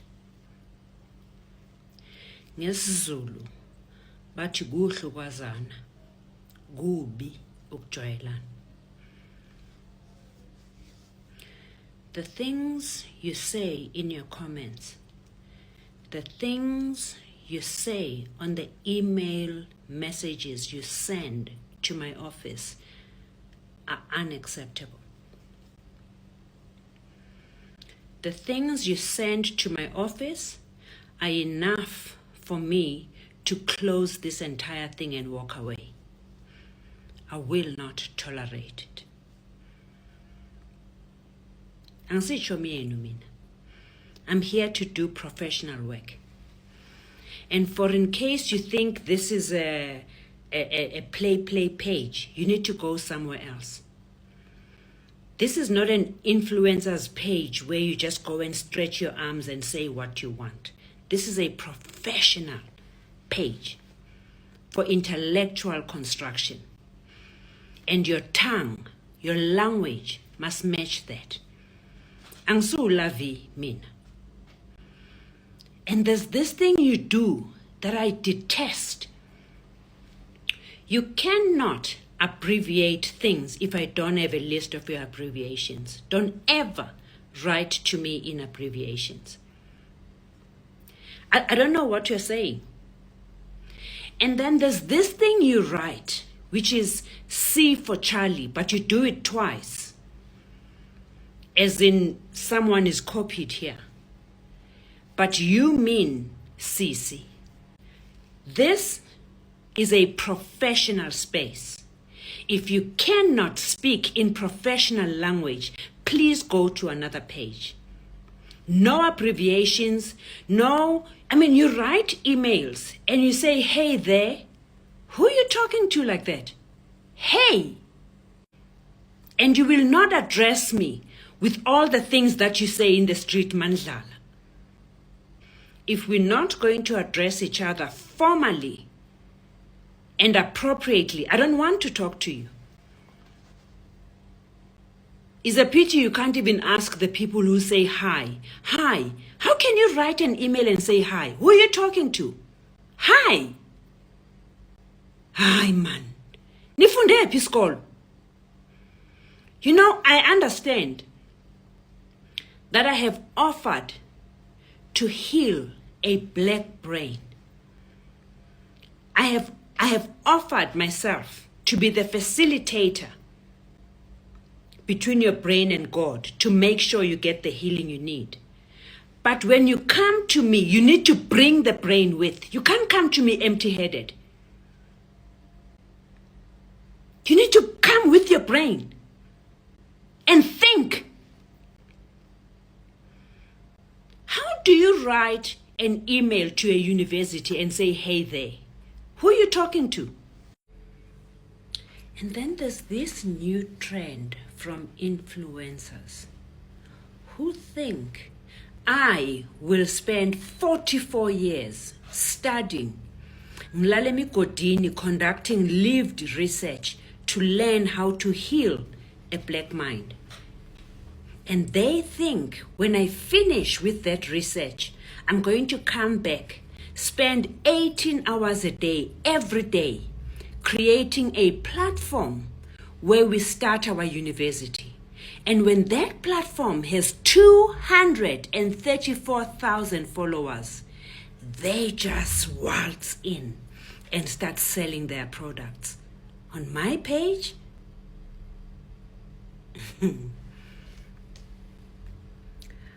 Aslon, please, if there are things you want to do, please do them on your page. There are people who come to my page and advise my followers to take chicken feet and put them in their ear so they can hear properly. And people are so gullible. They start asking, hey, Portia, that's so nice. How many chicken feet must I put in my ear? So you're going to follow that advice on my page. Everything I say is backed by research. I can stand for it. Everything I say, I can stand for it. So you are coming to advise my followers on my page, and I must take responsibility for that. Even the people who follow that advice, I want them off my page. I throw all of them out. All of them. Then there's this group of people who are so anxious. Oh, where are we going to get people? Let's go to churches. Let's go to podcasts. Let's go to radios. For what? Who told you I need people? Mina, the people who are supposed to hear my message will hear it. I'm not marketing. I'm not going to churches. I'm not doing any of that. The people who are meant to receive my message and to receive the healing they need to their brain will find me. Ngicela ningangi-offer ama-marketing enu, ningangi-offeri nix. Angazi nokuthi ngithunywe ubani ukuthi ngizongi-offer izinto. Don't offer me anything. I don't need collaborations. I don't need ideas. I don't need help. I don't need nothing. If you are not happy on this page, please just go elsewhere. I don't need advice. I don't need none of that. I have spent 44 years in the highest possible education I can acquire. I know what I'm doing. I don't need your advice. If I need advice, I know where to find it. And it won't be on the internet. Then there's this group that is just determined to do the opposite of what I ask. I ask simple things. Do not write to the law firm unless it's bank fraud. No. They write, my grandfather died 4 years ago. They write, isqueeze skamalume kamamncane wase next door. Ushade nomzala kamalume kagogo wakhe. And then I must listen to that. Is that bank fraud? I mean, the disrespect. Do not write to the law firm. No, they do. They apply for membership at the university at the law firm. We just delete. You are not meant for our university. We just delete. Then there are those who write for mentorship. I don't do mentorship.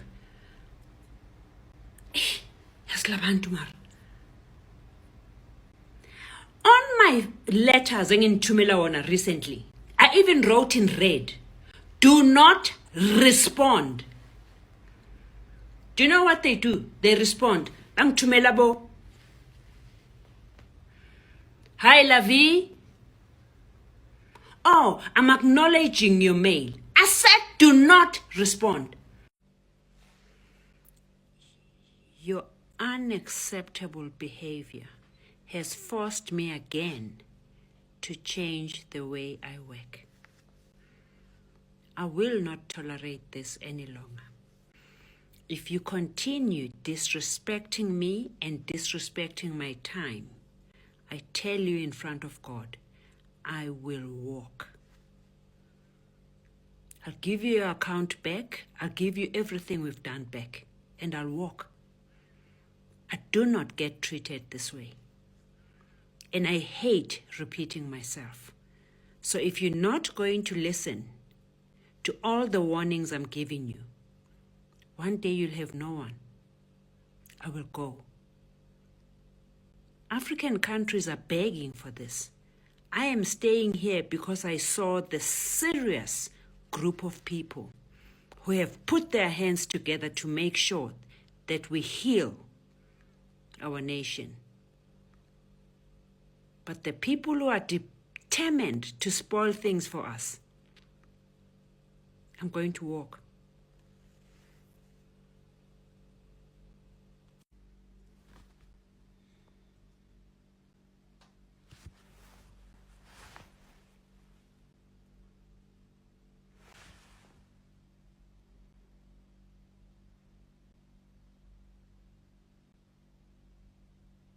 So, I realized that you are playing deliberate games.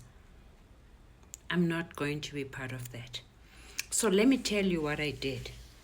Today, I employed an administrator, very highly qualified one, that I'm going to pay ngemali yenu.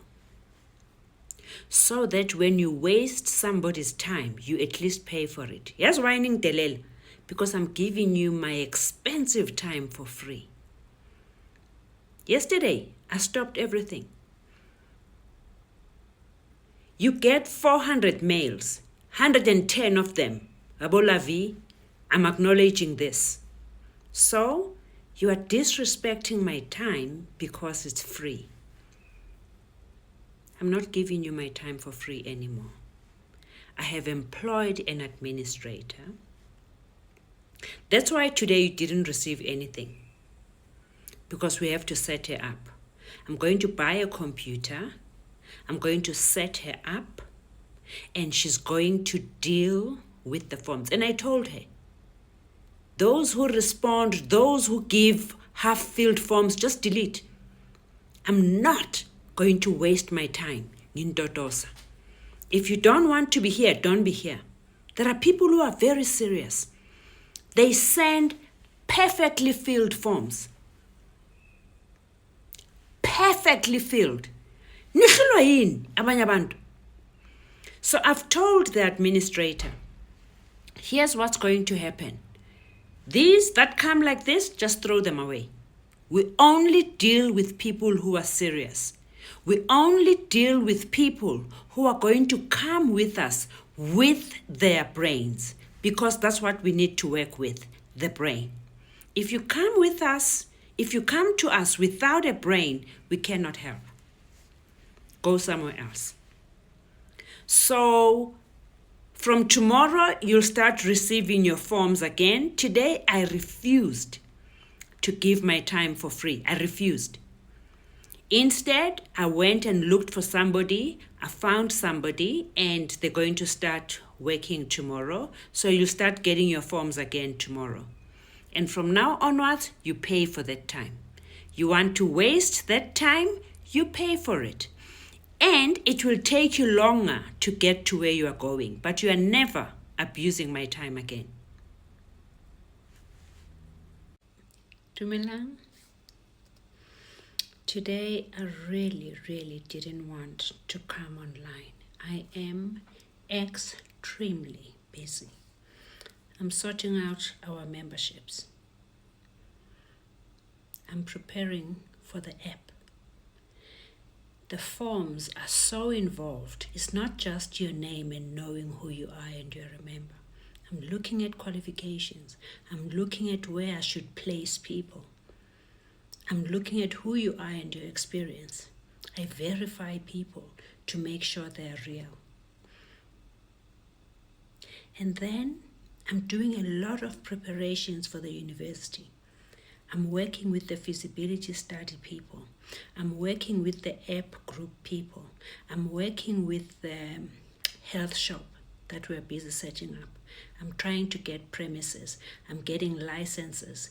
I'm trying to arrange training for the people who will be running the shops. I am busy. But no, I must be bothered by an overwhelming number of job applications. At this stage of our relationship, you're asking for jobs? What is this? A 6-gene segment brain hub? No. Didn't we talk about employment and what it is? So when you are asking for employment from me, are you telling me you didn't hear anything I said? You are now asking me to give you the same drug that white supremacy poisoned you with, to turn you into perpetual slaves. Now you are asking me to inflict the same injury to my people? Then why are we starting this movement of healing our nation if we're going to do exactly what white supremacists have done to us? Why are we repeating what has been perfected? This is a different platform. This is a platform of 9 gene segment brains. We don't do employment. We don't insult our people. We don't treat our people as slaves. I don't hire people. Angisi boss mina. I don't employ people. You see, at our university precinct, everybody will be working for themselves. They'll be shareholders. I don't care if you own 1% of any business within the precinct. I don't care if you own 5% of the health shop. When you work at the health shop, you are a shareholder. You are working for yourself, not for me. I don't want employees, man. I don't want slaves. We are all equal. What we are trying to do here is to go back to our African roots, where we are a community, where nobody serves another. Yes, we help each other. And yes, we do things for each other. But we are not slaves. And we don't get paid for the service we do. Don't ever ask me for a job. I'm not a 6-gene segment. My 9-bedroomed house has no cement. It is clean and working at its optimum level. I will not abuse my fellow black people and employ them. Ngizomqasha mina umlungu. Mangabe skill engisidingayo asikabi naso, ngizomqasha umlungu asenze. But umuntu wakithi anyenge ngimqashe mina, ngizomfundisa azenzele. That's what we are doing at this university. We spoke about employment. Why must we go back to this? Do you know how many emails I received this morning just about employment? 92. Please give me a job. I will never give you a job. I don't do those things. And then there's this group that is demanding mentorship. Hey, I'm this. Please give me mentorship. You don't see mentorship as I'm speaking to everybody, or you are so special that you want individual attention. When? I don't do individuals. I'm working with my community. If you are too high to be part of the community, go somewhere else. So here's what's going to happen. The university is starting with the health shop. Whatever business we do, the university funds it. And the university will always maintain 51% so that the income can support the running of the university. But the 49% will always belong to the people. I don't care if you own 1% or 10% or 4%, I don't care, but you are a shareholder. So the people who have raised their hands, the minute I said health shop, I'm running it, employ me, I want a job. I don't want to even see those people. They're selfish. You see the membership forms? They come with your employment history, your qualifications, and who you are. And I am slotting all of those things into a database so that I know the skill we have in our members. When I want the shareholders, when it's time to advertise for the shareholders of the health shop, I look amongst our members, not on the internet. So don't come to me through the internet and raise your hand and say, hire me. This is not your government that gives you top positions because you're in the vicinity. I don't work like that. The people are going to be thoroughly interviewed. They are going to be assessed. They are going to be trained.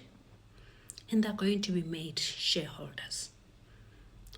Proper procedure.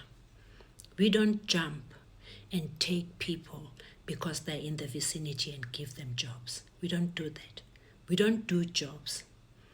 I really understand that We come from a very bad history. Ka Setswana na re re modiriso ke tlwaelo. NgesiXhosa sithi isiqhelo siyayisa ingqondo. The habit defeats the mind. I get it. But what's not going to happen is for you to bring 6 gene segment habits into our clean 9 gene segment brain space. We are creating a new platform here where we work as Africans together, not for each other. We work together. Nobody's going to be anybody's boss here.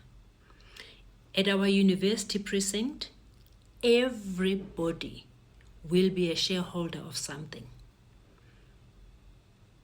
The panel beating shop at the corner, all the people working there, they are either learning in an apprenticeship program or they own a share in that shop. No employees. At our university precinct, no employees. That's for 6 gene segment brains. We are 9 gene segment brains. We do things differently. We are Africans. No jobs. Dumelang. Today I'd like to talk about the 3rd faculty at our university. Remember, the first faculty is the pro bono law firm that looks after the right of vulnerable population. The second faculty is where we look after our children from 0 to 19, and we give them 2 extra years, which then makes it 21. So from 0 to 21, you are housed at this second faculty.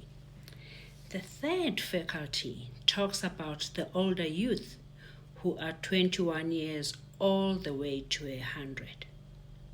These are very, very important people to assist us to take our power back immediately whilst we are grooming the young minds to never let it go. So the older youth, their job is to establish a new economy, which is ours, where we are not enriching white supremacy, but we are looking after our own. This faculty is called Engadin Developers. What I'd like us to do today is to unpack the work of this faculty from the onset. For you to understand me well, you know I'm an illustration person. I'd like to give you an illustration of what I'm talking about. So imagine you are the man of the house, you've got a wife and 4 children, you are living comfortably in your home.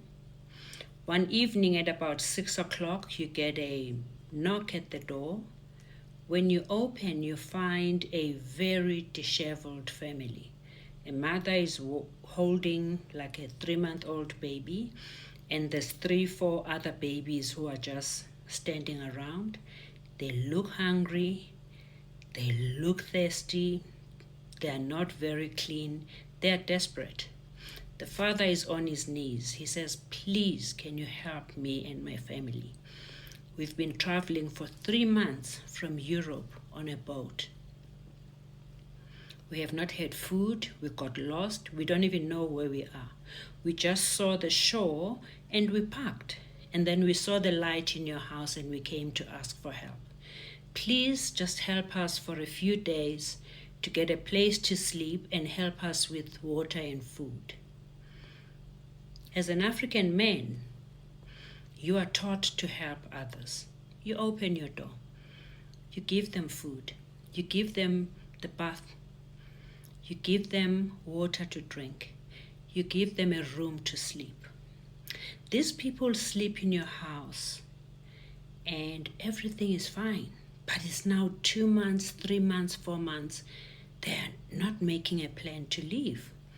Every morning you wake up, you go to the field and work for your family.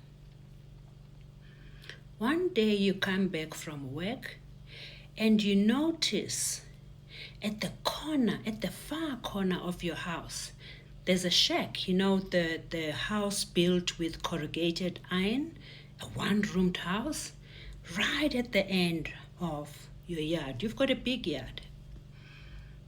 And you think, oh, maybe he's starting to be helpful. He's built a tool shed in my yard. When you get to the house, his demeanor and tone has changed. He says to you, first of all,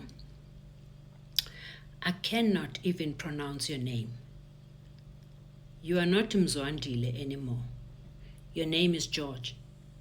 I can't pronounce Mzwandile. From today, your name is George. Secondly, you don't live in this house anymore. Your house is right there at the corner. That's where your family is. I moved all your clothes, all your family, you'll find them in there. From today, you never ever come back to this house again. You are still confused. This is your house, but he's sending you away. He says, go to that tool shed. You go and live there at the periphery of your yard. And you think, what? On your way there to go and see your family, he stops you. He says, George, you stop. First of all, acknowledging that you've changed your name from Zwandile, you are now George. You stop. He says, come back. You go back. He says, do you know this document? You say no. He says it's called a title deed. This document shows you who owns this house. And because I'm a nice white man, I'm not going to kick you out. What I'm going to say is that this house belongs to all who live in it. Do you understand that? Yes, boss, I understand. Sign here. What do? You sign. So this man has stolen your house with your permission. He gives you a title deed to sign him as the owner of this house. And you sign it. He says he's giving you mercy not to kick you out. So you also live in this house. But by agreeing that this house belongs to all who live in it, he's already part of the owners of this house. And you sign it. Do you live in this house? No. He has sent you to a corner, unproductive periphery corner. That's where you live from now onwards. You sign this document and you say yes. This document is the Freedom Charter, where they stole our land.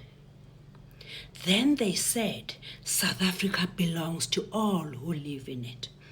What did we do? We cheered. The Freedom Charter was not written by black people. It was written by the Jews. We just signed. And by signing, we were acknowledging that we will be thrown in the periphery parts of our country and they take the rest. I want you to remember this illustration throughout this series. You signed off our country when you said South Africa belongs to all who live in it. When it didn't. You don't even live in it. You are in the periphery parts of it. Keep this in mind throughout this series because I want you to understand what is happening here.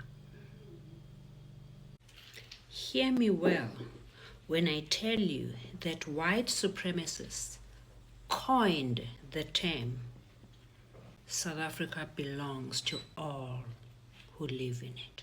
In 1955, by Lokelako documenting Barenki Freedom Charter. What did our fathers do? They signed. Did they know what they were signing? South Africa belongs to all who live in it. These people were declaring ownership of our country. And we clapped and agreed. They used the Freedom Charter as their title deed to own our country, and we signed on it. Then they extended it to the hailed Constitution. Check the preamble. It says South Africa belongs to all who live in it. So let's look at this sovereignty of the Constitution now that makes it the superior law of the country. During apartheid, where was the sovereignty of South Africa? It was in Parliament. When they realize that they have no choice, they have to open Parliament for the majority of the country, which means they must give power over to black people. They took the sovereignty away from Parliament, put it in a small book, and they gave you an empty hall to go and fight inside. Parliament has no power. The Constitution is the head. It leads. They didn't even worry about what else you put in the Constitution. They had already established that South Africa belongs to all who live in it. And they knew you can't afford to buy anything in the country. So they did Section 25. And they said, if you want a slice, no matter how small, of this country, it's a free market. Pay for it. Do you have money to pay for land? No, you don't. So you will be in the periphery in a tin for the rest of your living days. And they say it's law. The sovereignty is taken from Parliament, is put in a small book called the Constitution, and the Constitution says South Africa belongs to all who live in it. And if you want any size of it, it's a free market. Bring money with. We'll give you the size you want. You'll never own anything in this country because they've taken it away from you. Sealed. Your fate is sealed, and you signed it over. Now, this university we are starting is trying to restore our dignity. You won't change the law. Even looking that way is wasting your time. We need to start afresh. Remember, the secret of change is not fighting the old, it's building the new. So we are building a completely new process by starting our university. I want to take you back to, I think, Educational Program 7, where I defined what a university is. And I'm not talking about the fancy language that happens now, where university is what UCT and Wits and Stellenbosch are. Not talking about that. I'm talking about etymology, the original language and the original meaning. I told you what university means. It comes from a Latin word, universitas. And I told you the original meaning means the whole. It goes on. It says a body of people united as one.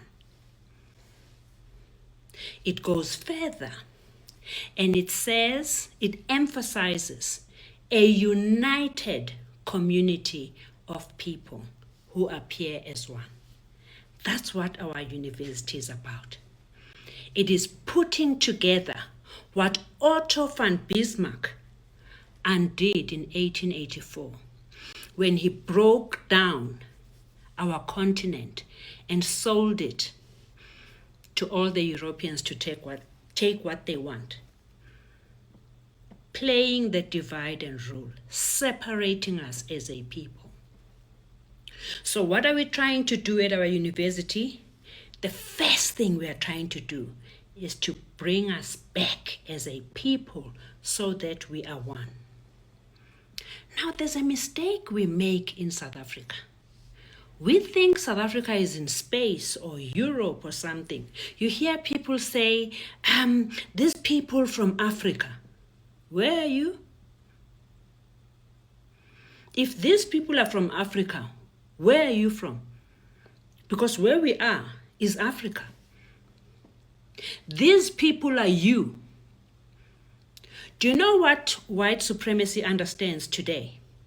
White supremacy understands that the African continent is rebuilding and coming back together. And they divert your attention because they don't want you to be part of that integration. They are diverting attention away from our real enemy, white supremacy. They manufacture anti-immigrant hysteria, where we have to march against our own. If we want to march, why don't we march against all the European illegal immigrants, the Chinese illegal immigrants, the American illegal immigrants? Why are we marching only against our own? Who runs Home Affairs? Do you know now we have the highest rate of deportations in the history of South Africa? Who is being deported? Italians? No, Africans. Why? They don't want this integration. They want to maintain their management of our lives. And what do? We fall for it. How do we heal if we still allow colonial powers to incite black on black violence in our continent? Who do you think is going to help you? Italians. They want you to think you are kicking away other African countries. But what you are really doing, you are kicking out South Africa from the rest of the continent. Don't forget, we are the southernmost part of the continent. The continent will come together and they'll say, these people who are allowed to be run by white supremacists, cut them out. They'll cut the map. And South Africa will belong to white people. America and Israel, I told you, are very busy working on that strategy, working with white parties here to bring back white power. You are helping them. They say kick out black people. You are fighting yourself and kicking away your own people. Why don't you kick Europeans out? Why don't you kick the real colonialists that are still running our country? Do you know South Africa is the only country in the continent where colonizers never left? South Africa is the only country in the continent where colonizers are still running the country. They never left. And they control what we have to do. They incite black on black violence. And we are not thinking. I'm begging you to sit on your own. Don't listen to anybody. Sit on your own and look inside you and ask yourself, what are you doing when you kick your fellow black people out of South Africa? Think. My family, please trust me when I tell you that South Africa will never be whole on its own. We are a very small part of the continent. We need our African brothers and sisters to be whole. My family, do you know that in this entire world, no continent needs permission to travel within its continent? The Chinese, once you are Chinese, you have your Chinese ID, you can go up and down as you wish. In Europe, this ID gives me access to the entire European Union. Just with this, I don't need anything else. I go through the entire Europe. I'm not even European. I was just invited because of my brain. In America, they united 50 countries and they made it the United States of America. Once you're an American, you've got an American ID, you travel through the entire 50 states. You don't need to say who you are. And in Africa, we need different passports. We need permission to go to Kenya, Nigeria, South Africa, when the entire world has got access to their continent.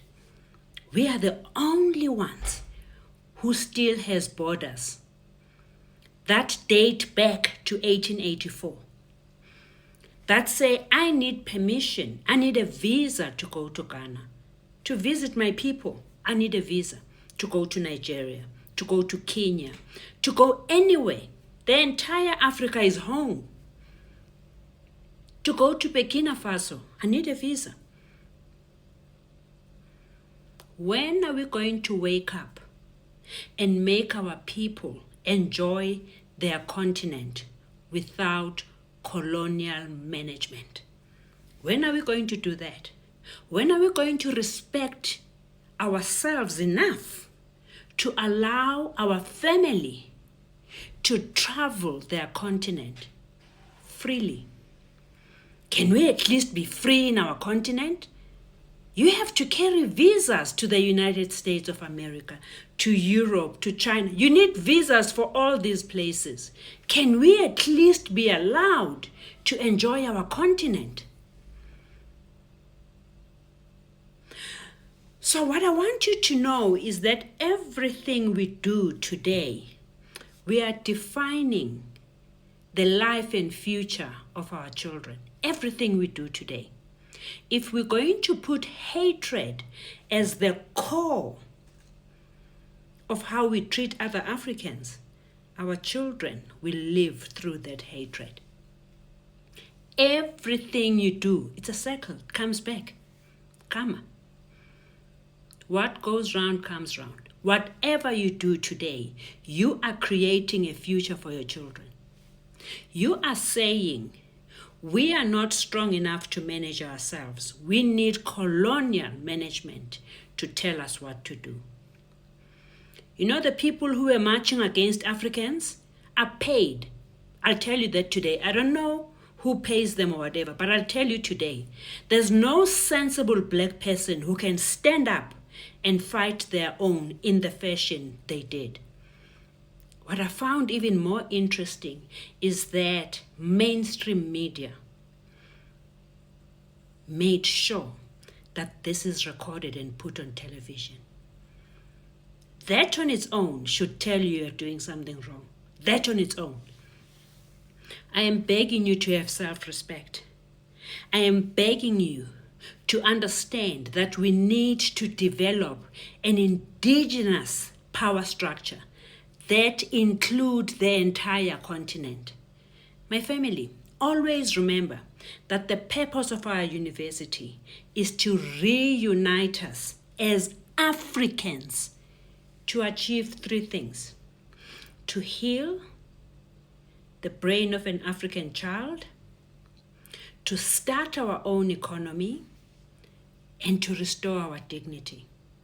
South Africa can never be whole on its own. Take my word for it. We are a very small part of the African continent. If we are not going to respect our African brothers and sisters, we will always be under colonial rule. I am begging you today. Yesterday we talked of a conversation you have with the source of life. I'm begging you to sit on your own. Don't listen to friends or colleagues or TV or anybody. Sit on your own and look inside and ask yourself what you're doing, chasing yourself outside the country. Please. So let's recap what we've been talking about. I said that we are the only continent that still need permission, passports, visas, special permits to visit, trade, study, or do business in our own continent. I made an example about a Chinese citizen who is allowed to traverse the entire Asian continent. Asia is the biggest continent in the world. And with a Chinese citizenship, you can traverse the entire continent except a few spots like Japan, North and South Korea, maybe Cambodia and India. But otherwise, you can go through all the 48, 49 countries without seeking extra permission. I told you about the Americas, the core which include Mexico and Canada. When you have your American passport, you can go through, even ID, you can go through in and out of Canada and Mexico without having to ask for extra permission. In Europe, I showed you my passport, my ID card, which I go through with it wherever I want to go. I can go and start a business anywhere, in France, anywhere I want to go. I can just go and do it. But in Africa, we are still restricted. And what is holding us back? Only one strategy to kill a black mind. It's called divide and rule. A divided home can never succeed. That's all they're trying to keep intact. So white supremacy is aware that Africa is reuniting and reintegrating. And all they're trying to do now is to keep us isolated, is to make sure we don't form part of that integration. Because if we do, their time is finished. Look at what happened to the French people in Burkina Faso. They were kicked out. So the only way to stay relevant is to incite black on black violence. We are not interested in illegal immigrants. It doesn't matter where they come from. But that's not our job to keep illegal immigrants out of the country. That is not our job. That's the government's job. We are not Home Affairs. We are not law enforcement. Why must we get used when it comes to black illegal immigrants? Why must they use us to kick them out? They must do their own job. They let them in. Where were they when the people were coming in illegally? Where were they?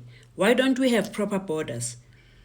Instead of stealing all the money they are stealing, they should be securing our borders so that we don't have illegal immigrants in the first place. So they mustn't cause the entire mess, and then to clean it up, they incite black on black violence. Be very careful what you do. The Africans, during apartheid, they accommodated our families. They accommodated our brothers, our fathers, our sons. They accommodated us during apartheid. And today you are the very people who are kicking them in the teeth. It's not our job to document them. The country must document them so that we know who is here and why they are here. If they don't have proper papers, send them back home properly to go and get proper papers. But don't use us to march in the street against our people. Let the entire continent know how the South African government treated them. But they must never point a finger at us as South Africans to say they're evil people. We accommodated them. When their turn came, they kicked us out. Let that not point at us. Let it point at government. Let them deal with the undocumented people. There's laws in South Africa. Let them apply the laws. And marching for undocumented people is not part of the law. So white supremacy will do whatever they can to remain relevant in South Africa. They own our land, they own the economy, now they own your mind. They can move your mind with a few R100 or a few R1,000 that you go and fight your own people. Don't allow yourself to be used. Don't allow them to own your mind. You need to own your own mind. But then let's look at why do we allow to be used by white supremacy? We are hungry. When people see money, they forget their principles. They forget who they are. We are hungry as a nation. So they know exactly how to trigger black people. Just give them a few cents. They'll do what you want. What would solve that is for us to start our own economy and ensure that we are never hungry again. I mean, how absurd is it that in the entire African continent, we are the only country where colonizers never left, where colonizers are still ruling what we do, where we live, what we eat, and how we think? Let's have self-respect. Let us not allow that. I'm talking about the third faculty of the university. It is admitting the older youth from 21 to 100 to try and solve this problem, to try and show us that what we have to do is to actually integrate ourselves with Africans and start our own economy. This is the own solution, not to kick them out, not to do the government's job of kicking out undocumented people. We didn't bring them into the country. We didn't let them in. It is not our job to secure our borders. It is the government's job. Let them do their job.